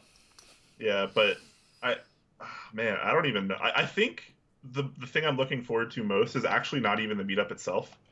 It's just going to be like meeting all the people and hanging out with all the people like before and after, like, people of Input Club and, Mike of Novelkeys, like all of our like awesome sponsors that are going to be there, and like all the other awesome people that are going to be there, just like hanging out with them. Because at the last Seattle meetup, that was like the most fun. Like the day after or whatever, and I came back to Seattle and I was like hanging out with Hata and Booper and like a bunch of other people. Like that was a really fun day, honestly. I had more fun that day than I did at the meetup. And the meetup was still really cool too. So it's like, but yeah, hopefully I get a little bit of time. I say this every meetup, but I never do. But hopefully I get enough time to actually walk around and like actually poke at keyboards. So supposedly someone at the last Seattle meetup did the math and was like, you had to spend 30 seconds with every single keyboard to try out every single keyboard at the meetup. I wonder what that calculation might be with the this meetup, but probably. Well, this meetup's also a lot longer. It's 7 hours, right? Yes, true. 7 hours versus 5, I think. Yeah, so a little bit more generous on the time there. 2Cast TV says having my own local meetup with just me and my keyboards. That's an okay meetup. That's too. That's an okay meetup. And a lot of people. I think that most days. A lot of people have mentioned they're really excited to try out switches, which is what Brian and I always recommend. If there's a meetup near you and you want to try switches, go to a meetup, see what other people have, see if you like their switches, their combinations, because that can influence what you might be getting next. Meetups are literally the best way to try new things that you haven't tried before, if you're curious about anything. Because especially on this kind of scale of a meetup, like everything's gonna be there. Like, you want to try something, like, it's going to be there. So, pretty awesome. So, someone's wondering, how is Meetup working regarding keyboards? Do people just leave their keyboard and table and walk around? Yeah, basically. We do have a staff of volunteers, which if you do want to volunteer, let me know. We have a good staff of volunteers who are also going to be there watching keyboards. You know, everyone for the most part honors the honor system, but we'll also have a staff of volunteers who are actively watching and protecting keyboards. If you're attending the meetup, all the vendors and sponsors are actually going to be in one area to make it easier to find all of our vendors and sponsors, because buying, selling, and trading is allowed at our meetup, which is really, really wonderful. A big shout out to Nest, by the way. I forgot to shout out to them earlier for hosting us. Man, what am I looking forward to? I'm looking forward to the food. That's what I'm looking forward to. No, I'm the same with you. I'm looking for hanging out with everyone, because you know, a lot of people know I made the video on my YouTube channel about the Seattle meetup, and it was mostly just the people at the meetup. And the reason I did that was that's why I have meetups. I love the people in the community. That's the point of meeting up, right? You're more than just keyboards, but the people, the environment, hanging out afterwards, hanging out beforehand. I mean, Brian and I are going to go on a nice romantic dinner date tomorrow night. Oh, yeah. I'm going to dress up for you. It's going to be great. Maybe. Maybe I won't dress up, but it'll still be romantic, damn it.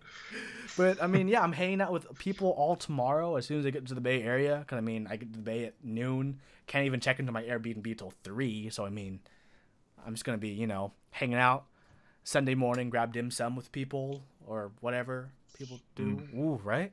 Right. I need some dim sum in my life. I'm not gonna lie. Cool. If you're coming to the meetup, if you're interested in dim sum Sunday, let me know. It's going to be a thing. Baby Feets asks, "Are you actually going to wear pants?" I don't know, man. I never know if I'm gonna wear pants. It's always a mystery.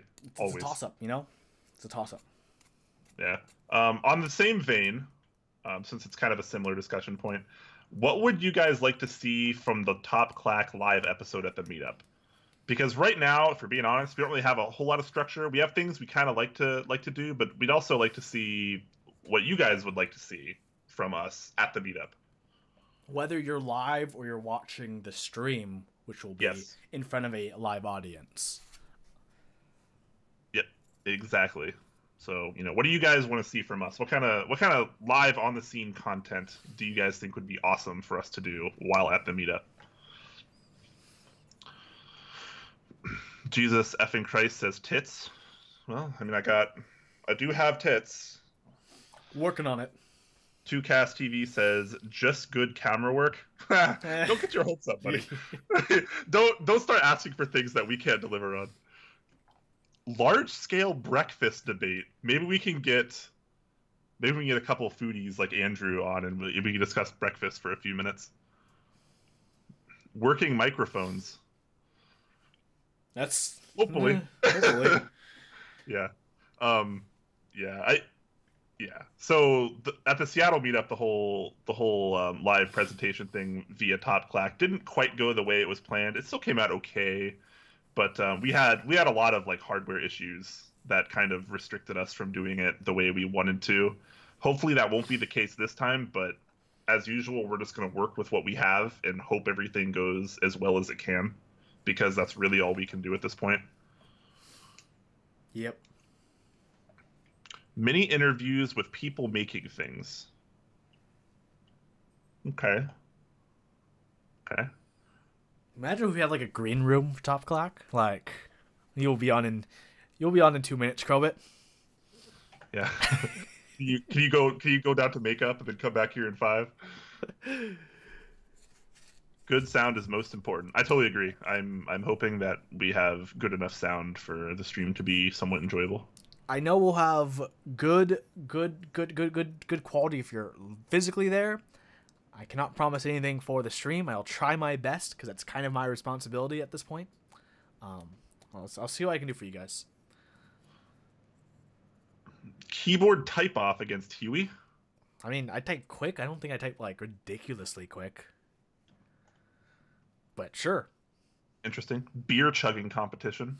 Unfortunately, we cannot drink at Nest. That has been a firm decision that's been made. I asked about that a few weeks ago when I was touring the campus. Like, hey, what about? No. Okay. So we'll have to save the beer chugging and competitions until after the meetup when we're off Nest properties. It'll be a thing. Oh, here's a good suggestion.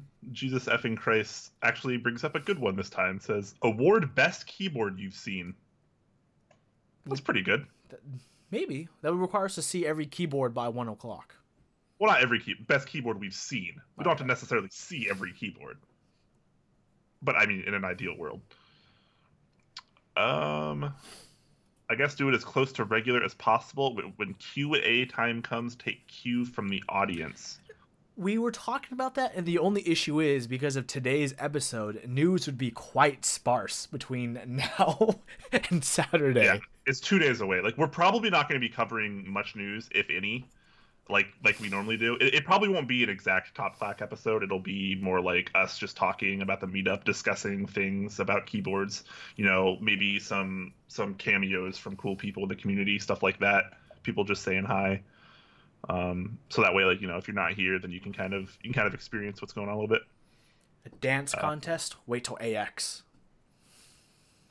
Live critique of interesting builds.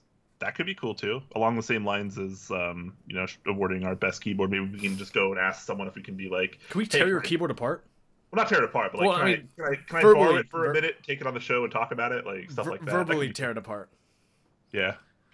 Can I be a hater? This is garbage. I'll just go Gordon Ramsay all over it.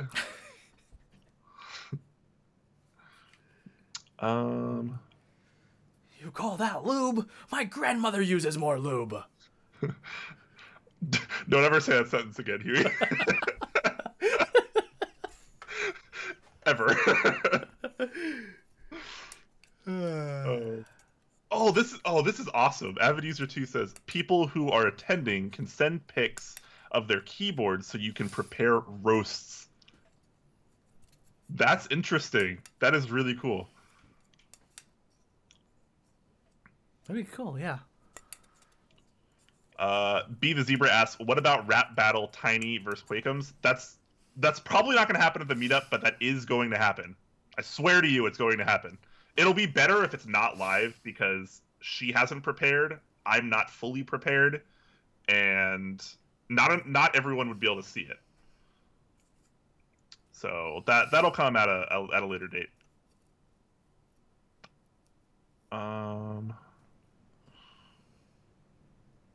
Important. Get a mic for the audience when they ask questions. Okay. We will see. Most likely case scenario, to be perfectly honest, is we'll be repeating those questions for the stream. Yeah, we're only going to have so much equipment to use, and you know, so many people to help us run the stream, etc. So we're gonna work with what we have, and we're gonna make the best of it. If it's not fantastic, you know, it sucks, but that might just be the way it is right now. Comparing similarly valued keyboards live. That could be kind of cool. Discuss motivational type subject matter rather than news, i.e., why you're still into keyboards, what hooked you, etc. Okay. Okay. That's good. Crazy Good Dude says, I don't want to know about your grandma's lube. That's fair. That's fair. Here's a simple one. Have people say hi on the stream, putting names to faces. That's actually a good thing because that's one of the cool things you get when you go to a meetup is you can see people. Like you see people like, you know what Binge looks like, and you know what Eat the Food looks like, you know what Tiny looks like. You know what I look like, you know what Brian looks like. Yeah, because they don't see us on stream ever. Yeah, right. But yeah, so yeah, no, that's always cool because I know like when I meet people come up to me like, hey, like how you doing? And I'm like, and I look at their name tag, and I'm like, oh, I know your username. Hey, like what's up? It's a really unique kind of surreal experience. It's really nice. So yeah, putting names to faces would be cool. I just hope I have enough time to make a video like I did for the Seattle one. It's gonna be difficult fitting it in with all the things I have to do as a man of interests. Avid User 2 asks, am I doing rap music? Well, to Rap Battle Tiny, I will by default have to have rap music. So yeah, I've been known to drop bars. No big deal. Yeah, you'll see. In fact, you guys will probably be pretty surprised, which makes it more fun. Have users explain their builds? Maybe. QMK overview session. Huh. Yeah, because we want to turn it into a 2-hour lecture. Yeah. I don't know how that's gonna work. QMK versus Bootmapper live battle. Awesome.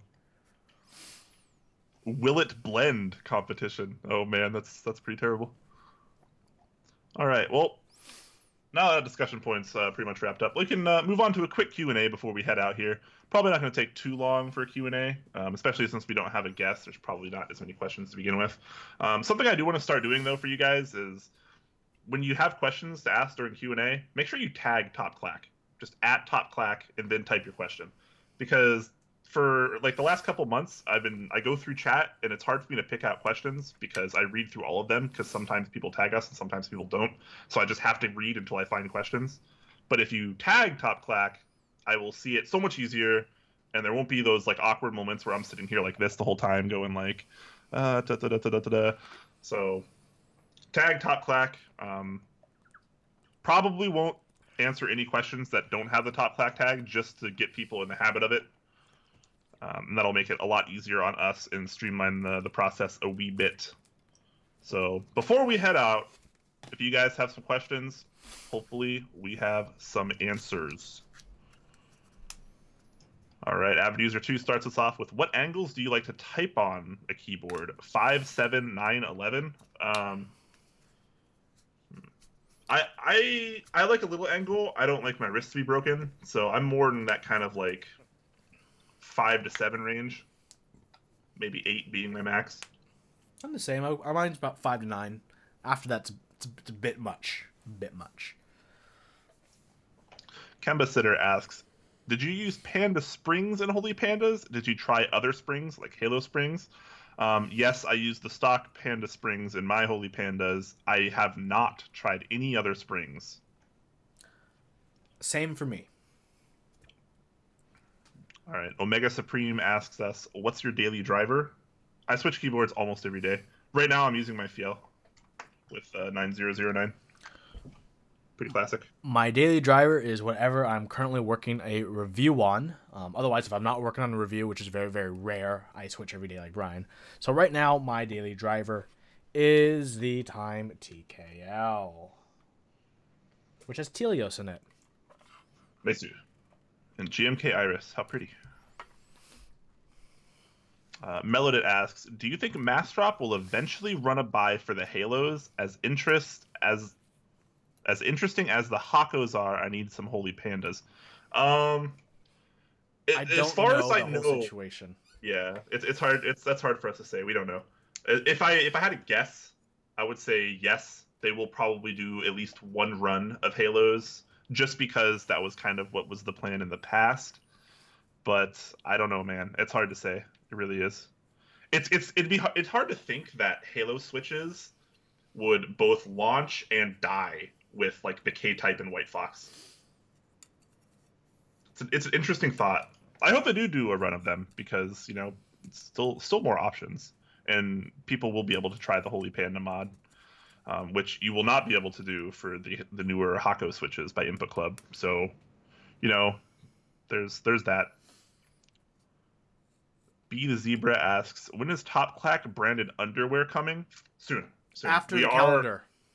Yes, we are in talks with an underwear provider manufacturer, and you know, if you you're not supposed to tell people. So if you want a nice little Top Clack logo, or like a Huey or like a backdoor emoji on your ding-a-ling, then we'll hopefully have you covered. No pun intended. Including Top Clack pasties. That pun was totally intended, by the way. Bolvio asks, any thoughts on the new K-Series caps on Mech Supply? K-Series, is that the Devlin? Yeah, the one I told you about the other day. I don't care. I'm sorry. I'm not up on that knowledge, so I don't know. As far as I know, Devlin caps are kind of just like whatever. I haven't really heard a ton on them in either one way or another. Mystery Knock is not very happy with your unlubed Helios. They're still good. Haters gonna hate, potatoes gonna potate. That's right. Don't stop potating. Don't potate in chat, please. Stop potating on me. It's 2017, guys. Yeah, Huey can use whatever switches he wants. Avid User 2 asked, do you guys keep swapping out key sets on builds, or once you built a keyboard, you keep them? Kind of an in-between. Like, I've had 9009 on my Fjell, like, this whole time. But, you know, sometimes I swap stuff out, too. It just really depends on key sets I get in. Got a new key set. I'm going to be swapping after this stream, probably.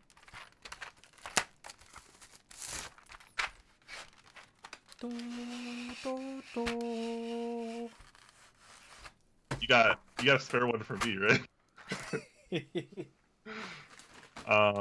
Jacob the Orabin asks, have you tried vintage blacks? If so, is there a clear difference between vintage and modern? Oh man. So getting into this today, aren't we? Yeah. I mean no disrespect, but you might be new to this, because I've actually ranted about vintage blacks numerous times in the past. Is there a difference between vintage and modern? Yes and no. It's different tooling, but that doesn't necessarily mean it's better. Vintage blacks tend to only really be good depending on like specific age and how much use they've had, stuff like that. Otherwise, there's really not a whole lot of difference between vintage and modern. A lot of people swear by vintage blacks and say all vintage blacks are so smooth. You gotta use vintage blacks because smooth. But, you know, 90+% of the vintage blacks I used were not smooth at all. And even if some of them were, they were very inconsistent. That's been my overall experience. So I just don't really use MX blacks in any capacity.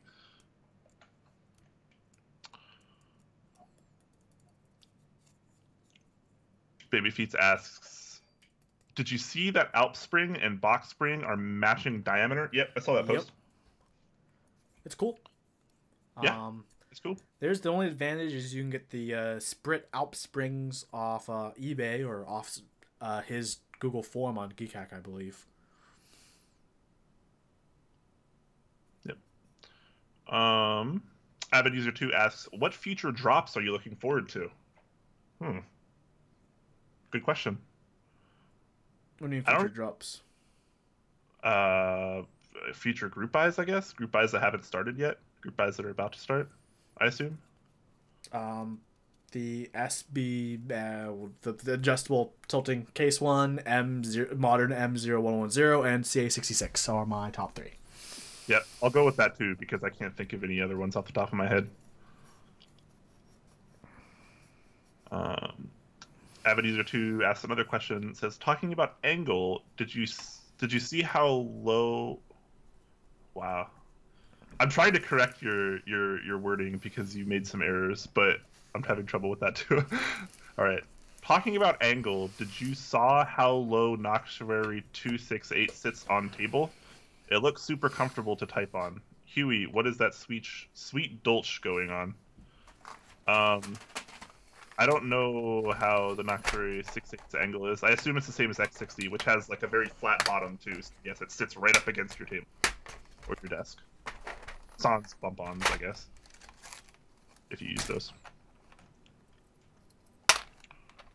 And as Huey is probably about to show you, it is in fact GMK dolch. I gotta show like the least dolch key. I just choose the straight up the red escape. Key. Yeah. In that same vein, Uber Dirk is asking, is there a difference between Oko's dolch and Kekon's? Yes. Kekon has better compatibility. All right. Crazy Good Dude. Awesome. That's a very wholesome username, by the way. Crazy Good Dude asks, do you prefer using the tabs on the back of the case to get higher angles on the keys or have it laying flat? If it's a flat keyboard, yes, I will use like rubber bump-ons to give it like maybe 1 or 2 degrees. But if it's already an angled case, no need. Yeah. I prefer when my case sits flat, but there's angle for typing. Just kind of like, you know, most customs. So I mean, the bottom of the Fjell is flat, but it does have a typing angle. So I like when the keyboard itself provides the angle and not something else, like feet. That's just my personal preference. Be the Zebra says, we still in our crying moment. My tears still built up. I've Yeah, I mean the lighting's off, but I've been like spraying tears like anime style the entire episode. You can see it in the pixels, guys. Yeah, come on. You'll have to just watch the beauty. So, Brian, I have a question for you. Okay. When I pick you up from the airport, are we eating In-N-Out, or are we gonna sit down somewhere and talk about keyboards and eat? That's a big question, because you're gonna be hungry after your flight and after being awake for only like 3 hours. Yeah, I probably won't. Or are you gonna try to fix your sleep schedule tonight? It's just not gonna happen, man. I'm just gonna be miserable through the weekend. That's the only option, honestly. It's okay, man. I'm gonna try to power through. I got you. Yes, I'm gonna need a couple of those probably, so I can survive. So I can survive the weekend. But I don't know. My plane gets in. I think I land at like 7:15, so not terribly late. I will actually have a rental car. Oh, nice. We can meet somewhere. Yeah, so I think the plan is probably just to go straight to the hotel, drop off my stuff, and then figure out what's going on from there. Hotel is in Mountain View. Okay, it's right next to Palo Alto, so it's pretty close. Okay, cool. Yeah, I'm not too familiar with the area, so I'm sure we can find something good to eat. We definitely can. I like In-N-Out as much as the next guy, but I'm down to try something not In-N-Out as well. So yeah, I don't know. We'll find something out. Yeah. Avid User 2 asks, what keyboard/switches are we most excited to try at the meetup? I got nothing, man. Hako. Yeah, I guess, Hako. Like, I haven't... There's, like, nothing I feel like the need to try right now. I want to discover something that makes me think I need that switch in my next board. Other than Hako switches, I want to discover something someone's done that makes me think that. That's what I'm really searching for. Like, what did you do to this switch? This feels amazing. Like, that's what I look for when I'm trying out different keyboards people have. I'm pretty big on like switch modding and stuff like that. So what I like to do is I like to try people's boards that they've tuned or had tuned by someone else for them, and I like to compare it with how my work is. Obviously, you have the best lubing, right? Well, yeah, of course. Duh. Duh. Actually, one of the things I was talking in our Top Clack Discord server last night, I often spend times late at night with a user named Master Wanderer, and we stay up all sorts of hours. He's awesome guy, super great guy. But we stay up late at night and we play some fake online poker, and we maybe have a couple drinks or whatever, and like we talk keyboards and all sorts of stuff. But last night we were talking about how people will send boards to have specific people lube them or tune them in some way, and I was kind of thinking that like, when you do that, you don't really know what you're going to get. And because of that, it's like, it varies from person to person. Like someone can send me like a specific board to have me like lube it or, alter it in some way. And then also send that same board to another person. And like, they could get it back with different results. So like, when you send it to someone to lube, you don't necessarily know like what the finished product is going to be like, because people have different schools of thought and different lubes they like to use, and et cetera, et cetera. So it's like, I don't know, it's kind of more of a personal thing. Lube is very personal. Like, who'd think? Exactly, yeah. So like, if I send a board and I'm like, I want the Krellbit experience, like, here, Krellbit, take my board and make it good. Like that'll be a different return to me than like if I was a user and I sent it to me to do the same thing. Like, you could end up with totally different experiences. One you might like and one you might hate. Who knows? So I don't know. I always thought that was kind of an interesting thought. I didn't really think about it much until last night, and I was like, man, that is kind of weird. Anyways. B the Zebra asked, what do y'all order at In-N-Out? I honestly hate the fries. Yeah, the fries at In-N-Out are pretty bum. I wish pretty I wish they would just get fries from McDonald's. Yeah, McDonald's fries are leaps and bounds above In-N-Out fries in terms of flavor. I usually just get like 2 burgers. I'll get like, I don't know, I'm fat, so I eat a lot. I'll get like a double, like animal style, and like a regular double or something. It depends how much I hate myself. I feel particularly self-loathing. I'll get a 3x3 animal style. Otherwise, on a normal day, I'm just nice and plain number one. You know, double, fries and a drink, or I'll replace the drink and get a strawberry shake instead. All right. Just as a reminder, since we're kind of starting this procedure, this episode, but if you do have questions for us, make sure you tag us. Some people are still not tagging us, but I'm gonna be nice and try to hit those too. But yes, please make sure you tag Top Clack so I can see them easier.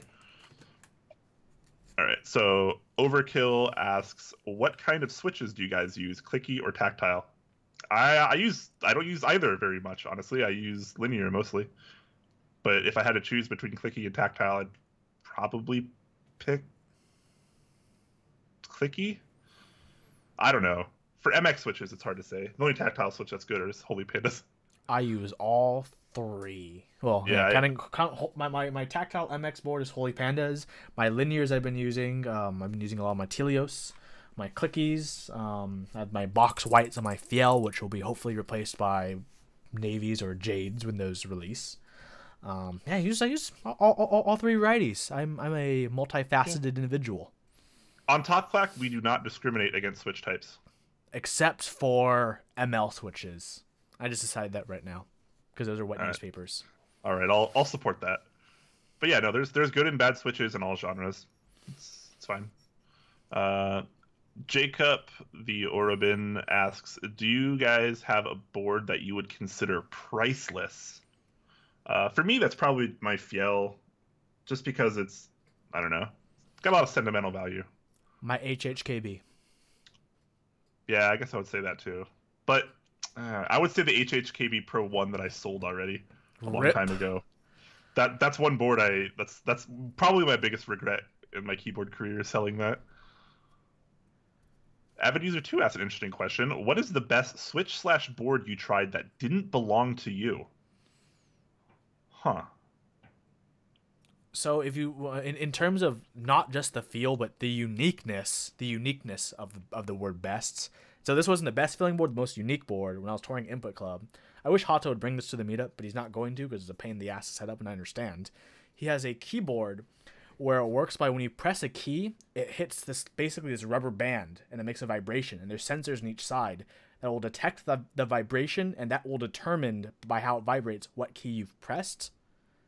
So every key pushes a different part of the band, so it vibrates differently depending on what you're pushing, and it senses a different key, and like that feels so weird, but so cool.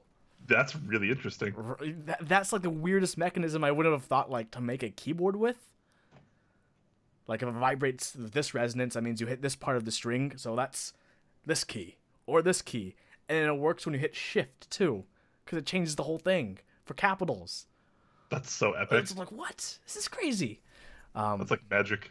Yeah, and uniqueness, that was probably one of the most unique ones, in the best unique ones I've tried. In terms of feel, I don't know. I didn't think more about that. How about you, Brian? What's the best feeling keyboard you haven't owned? I honestly, I don't even know. I don't know. I don't think about other people's keyboards as much, enough to answer this question, I feel like. I don't know. We'll get back to you on that. Yeah. Maybe ask me again after the meetup. Maybe I can have a better answer. Offbriggs asks, should I use Panda Stottles or Box Whites for my next build? Box Whites. Box Whites. So much better value. So much better value. Custom 3 says, I want the grandma experience. Oh, that's fantastic. Fantastic. All right. Spade Blaze says, speaking of lube, what lube do you recommend for tactiles and stabilizers? Man, whatever you like best. It's hard. As far as switches goes, it's just All It's really whatever preferential. you like best. Yeah, some people I like thin lube on like everything, or on Yeah. tactiles and linears. I don't really like the thick lubes as much, but a lot of people prefer thick lube on tactiles. That's the preference of the community, but that's not mine. For stabilizers, I like thicker stuff. I like super lube, the one that actually has the PTFE Teflon in it.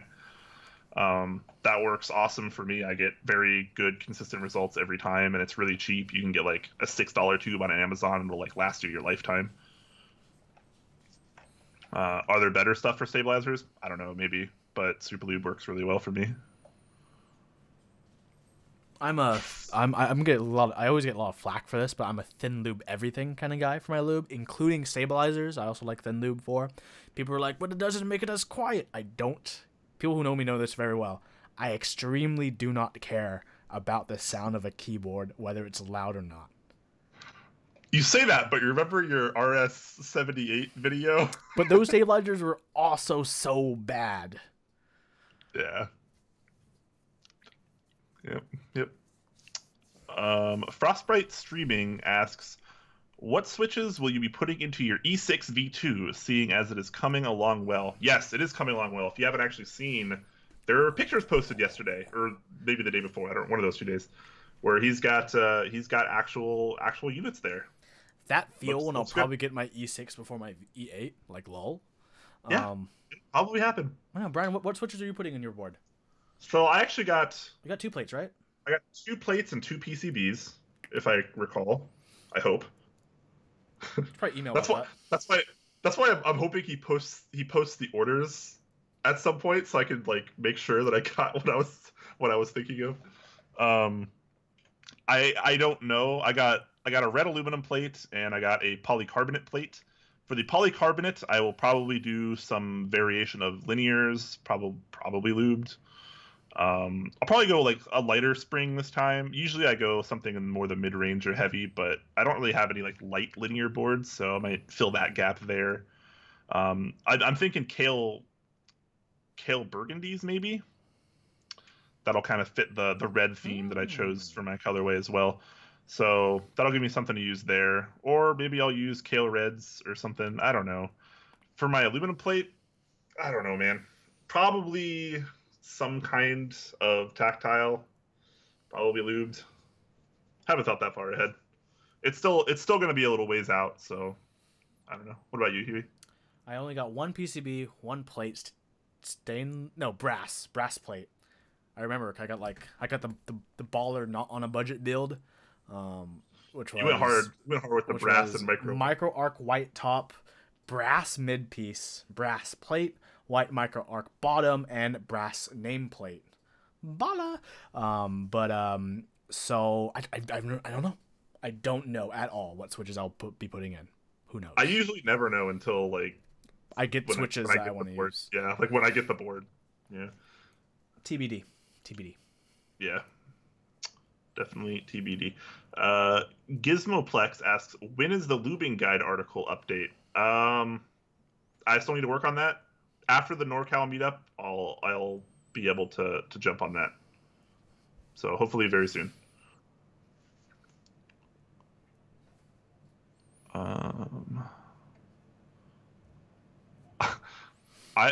I love Goth Girls 23 asks, heard anything on the boxed jades? I know there was some concern over the longevity. Yes, I believe Mike will be getting some samples. I think he is not as worried. Kale themselves are just worried, but they still are doing their 50 million tests. For some of those of you who might not know, most of these durability testers press at about 5 presses of a key switch per second, okay? And they test up to 50 million plus presses, so that's months of testing. I think Kale even goes months. up to 80 million. Yeah, like usually that's what they rated at on the low end of what they think is safe, which is 50, but usually they'll go way farther past that to 80, 90 million. So, I mean, if their engineers are worried about that and they're going to be doing the full tests, I mean, you literally, if you're developing a new switch, will have to wait months for a durability test to be verified. Because 5 presses a second is nothing. Nothing. They need a lot more than that. Especially when you're going for the millions. Mom_CXS, favorite linear MX lube? I like the thinner stuff, the thinner blends, like the ones from Tech Keys, from I don't know where else you can get them these days, a couple other vendors, but I know Tech Keys has it. Just like the thin blend that Kawa does. It's 1506 and 206 Krytox. I know Krellbit would hate me for saying I like a blend, but I like thinner lubes. I tend not to like the thicker stuff as much because I don't like that extra layer of like slush it adds. Not necessarily slush, but it's just You feel a different layer. Yeah, it's a lube you feel. Thinner lubes you don't feel. Like, it just makes the switch smoother. It makes the switch like a better version of itself. But thick lube like really alters the way it feels. And so, you know, some people like that, some people don't. It's cool. It's different. Uh-oh, what happened? Someone in chat put grandma's slush. Put what? Grandma's slush. Oh no. The meme, it's begun. But yeah, I prefer thinner as well for MX stock time. I mean, like I said, thin everything. Yeah. Overkill asks, what are you most looking forward to at the meetup? So we actually went over that earlier if you wanted to watch the VOD when this is over, and you can go check that out. Basically, cool people, food, you know, it's going to be a good weekend. I guess keyboards. Yeah. Yeah, keyboards, last I checked, they're okay. Homies. TechFresh asks, are there any stabilizer innovations in the work you know of? Yes. Yes. Can we talk about them yet? I don't think. No. No. We cannot. We cannot talk about them. But we do. Yeah, that's all we're gonna say. There might be something coming pretty interesting soon, though. Could be. Oh, Frostbite Streaming says he posted the Google Sheet recently referring to the E6 V2. Oh, cool. Very cool. That means I can actually go check my order. I'm gonna tab over that right now just because I'm impatient. Be the Zebra asks, Brian, are you considering LASIK now? I actually just got glasses, like not even a year ago. Yeah, Rama recommended. Yeah. I don't know. The glasses don't bother me as of right now, so maybe if they ever do, then I'll get LASIK. But it's not something I can afford right now, anyways. So it's kind of a moot point. So maybe if I ever have a lot of money to spare and I feel like it, perhaps. But I think they make my face look less fat, so I'm gonna wear them for now. And plus, Rama picked out the frames, so I mean, what else? What else am I supposed to do there? I have to wear them. Melodit asks. Sorry, go on. I was to say someone just made the Twitch account Grandma's Lube. No way. You'll see it later, but go ahead. What was the question? All right. Oh god. Melodit asks, what sorts of things influence your choice of switch per board? You mentioned color. What about theme, like Holy Pandas on an MX or on an HHKB style, for example? Interesting question. What sorts of things influence your choice of switch per board? I guess to answer that question, a lot of it comes to so I'm very much a sound kind of guy. I often make choices in a build just to get a specific sound, like depending on how much space is in the case for resonance, depending on the plate material, that will affect the kind of switch I use usually. But aside from that, I don't really care that much. Like Holy Pandas in an HHKB style case, for example. Yeah, to me, like, that doesn't really matter. That's just like my preferred layout. I don't need specific switches for specific layouts. That's just the keyboards we had to build at the time. Really. Yeah. Back in the day, that was all we had, man. Offbrig asks, when is Huey's video review of LASIK coming?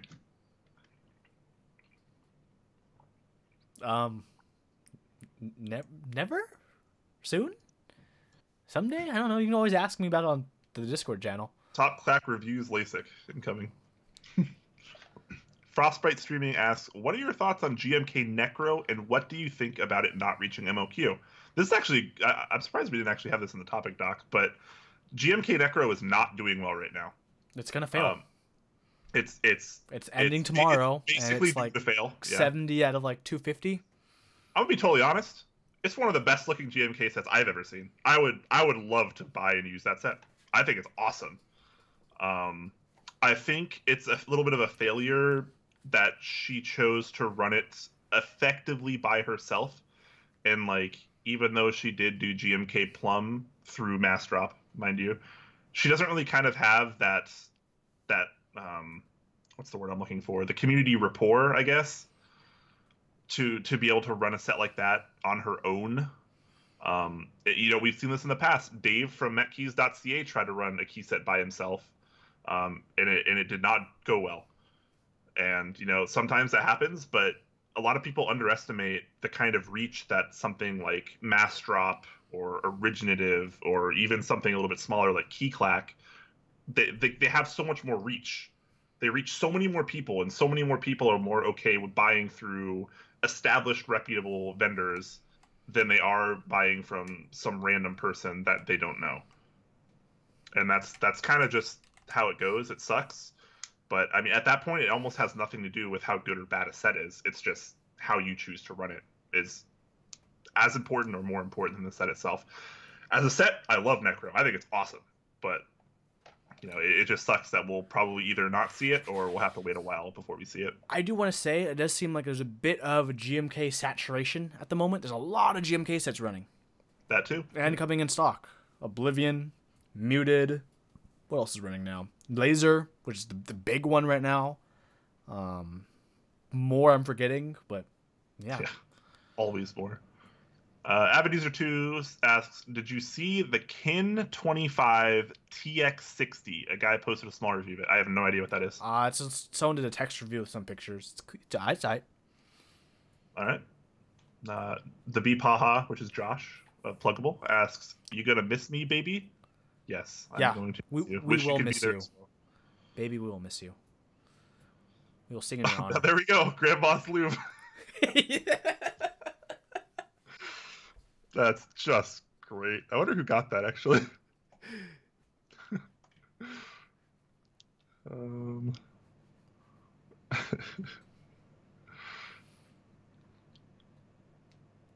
TechFresh asks, you are asked to participate in an Overwatch tournament at Gaming Conference. Which board do you choose to take with you? I just take Brian with me. Fantastic question. That's really what board?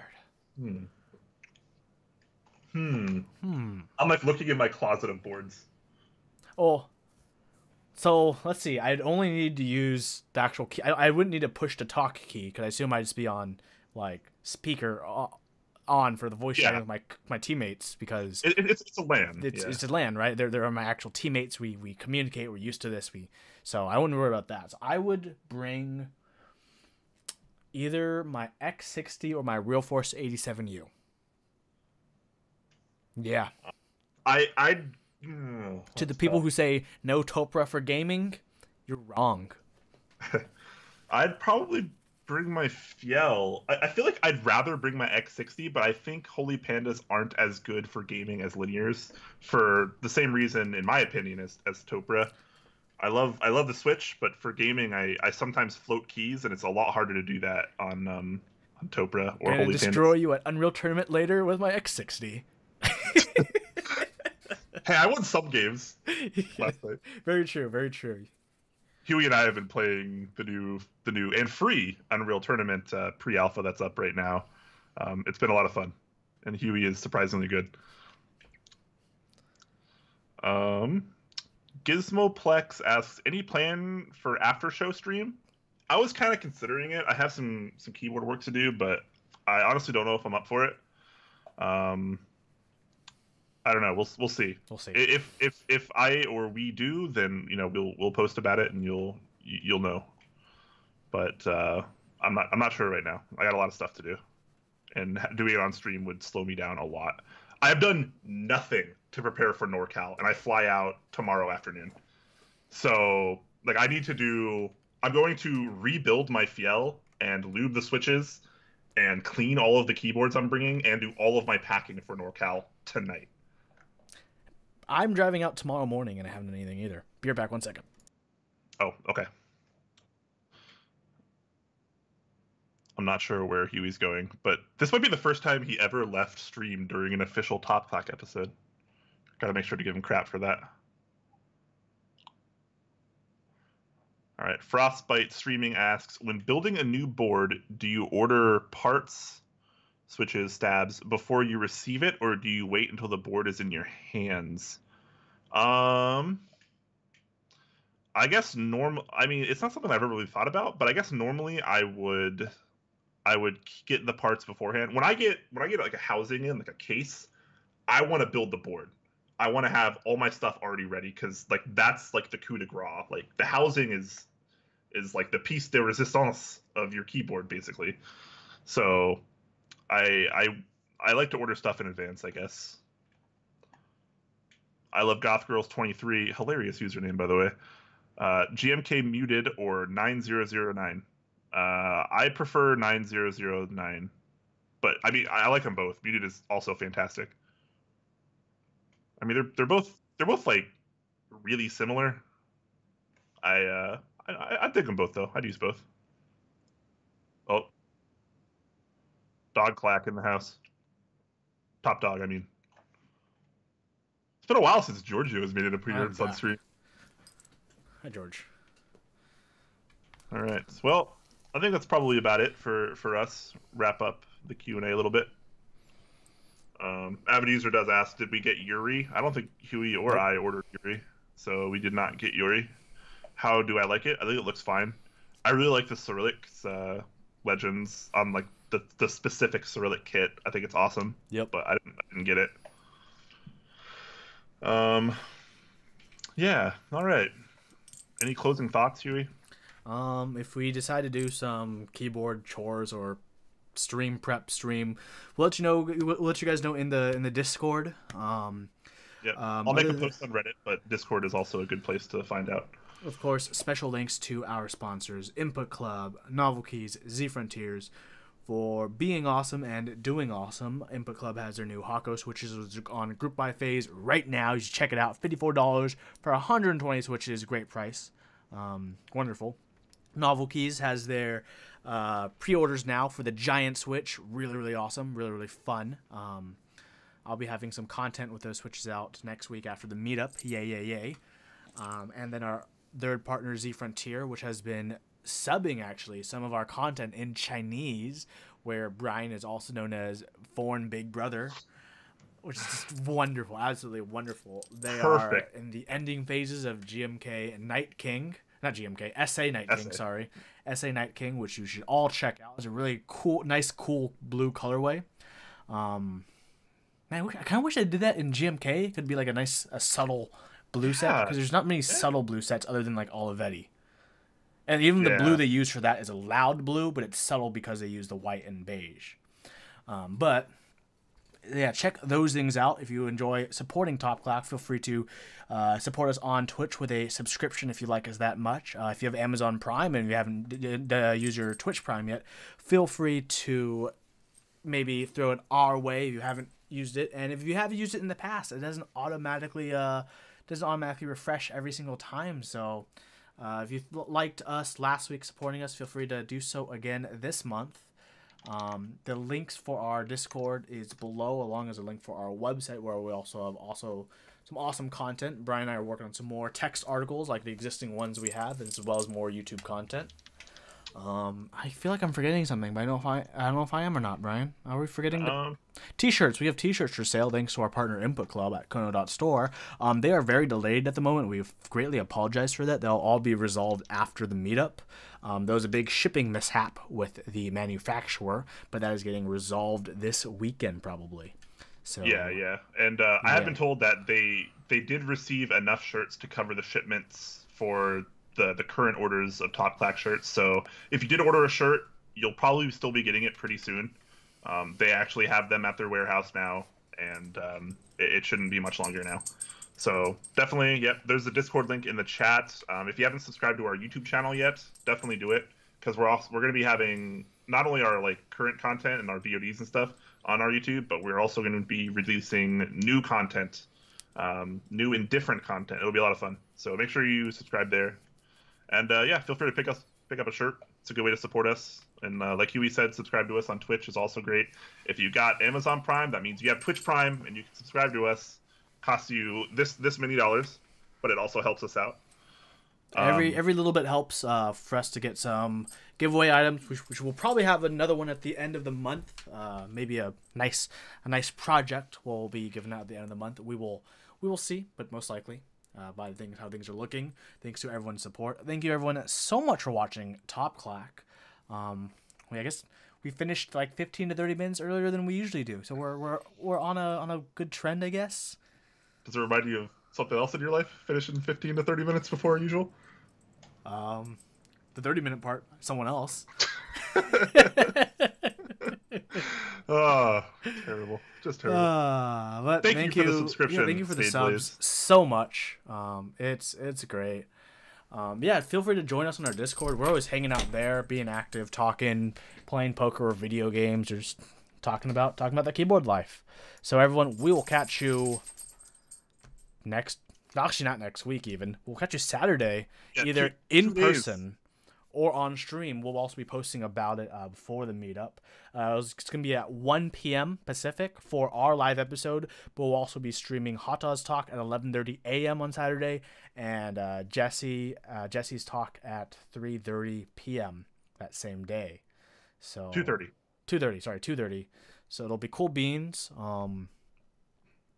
Yeah. Awesome. That's going to be it. Everyone, I hope everyone has a wonderful weekend. I hope to see you at the meetup if you're able to attend. Otherwise, we'll see you on stream Saturday or next week per the norm. Everyone, that time, that place. Take care.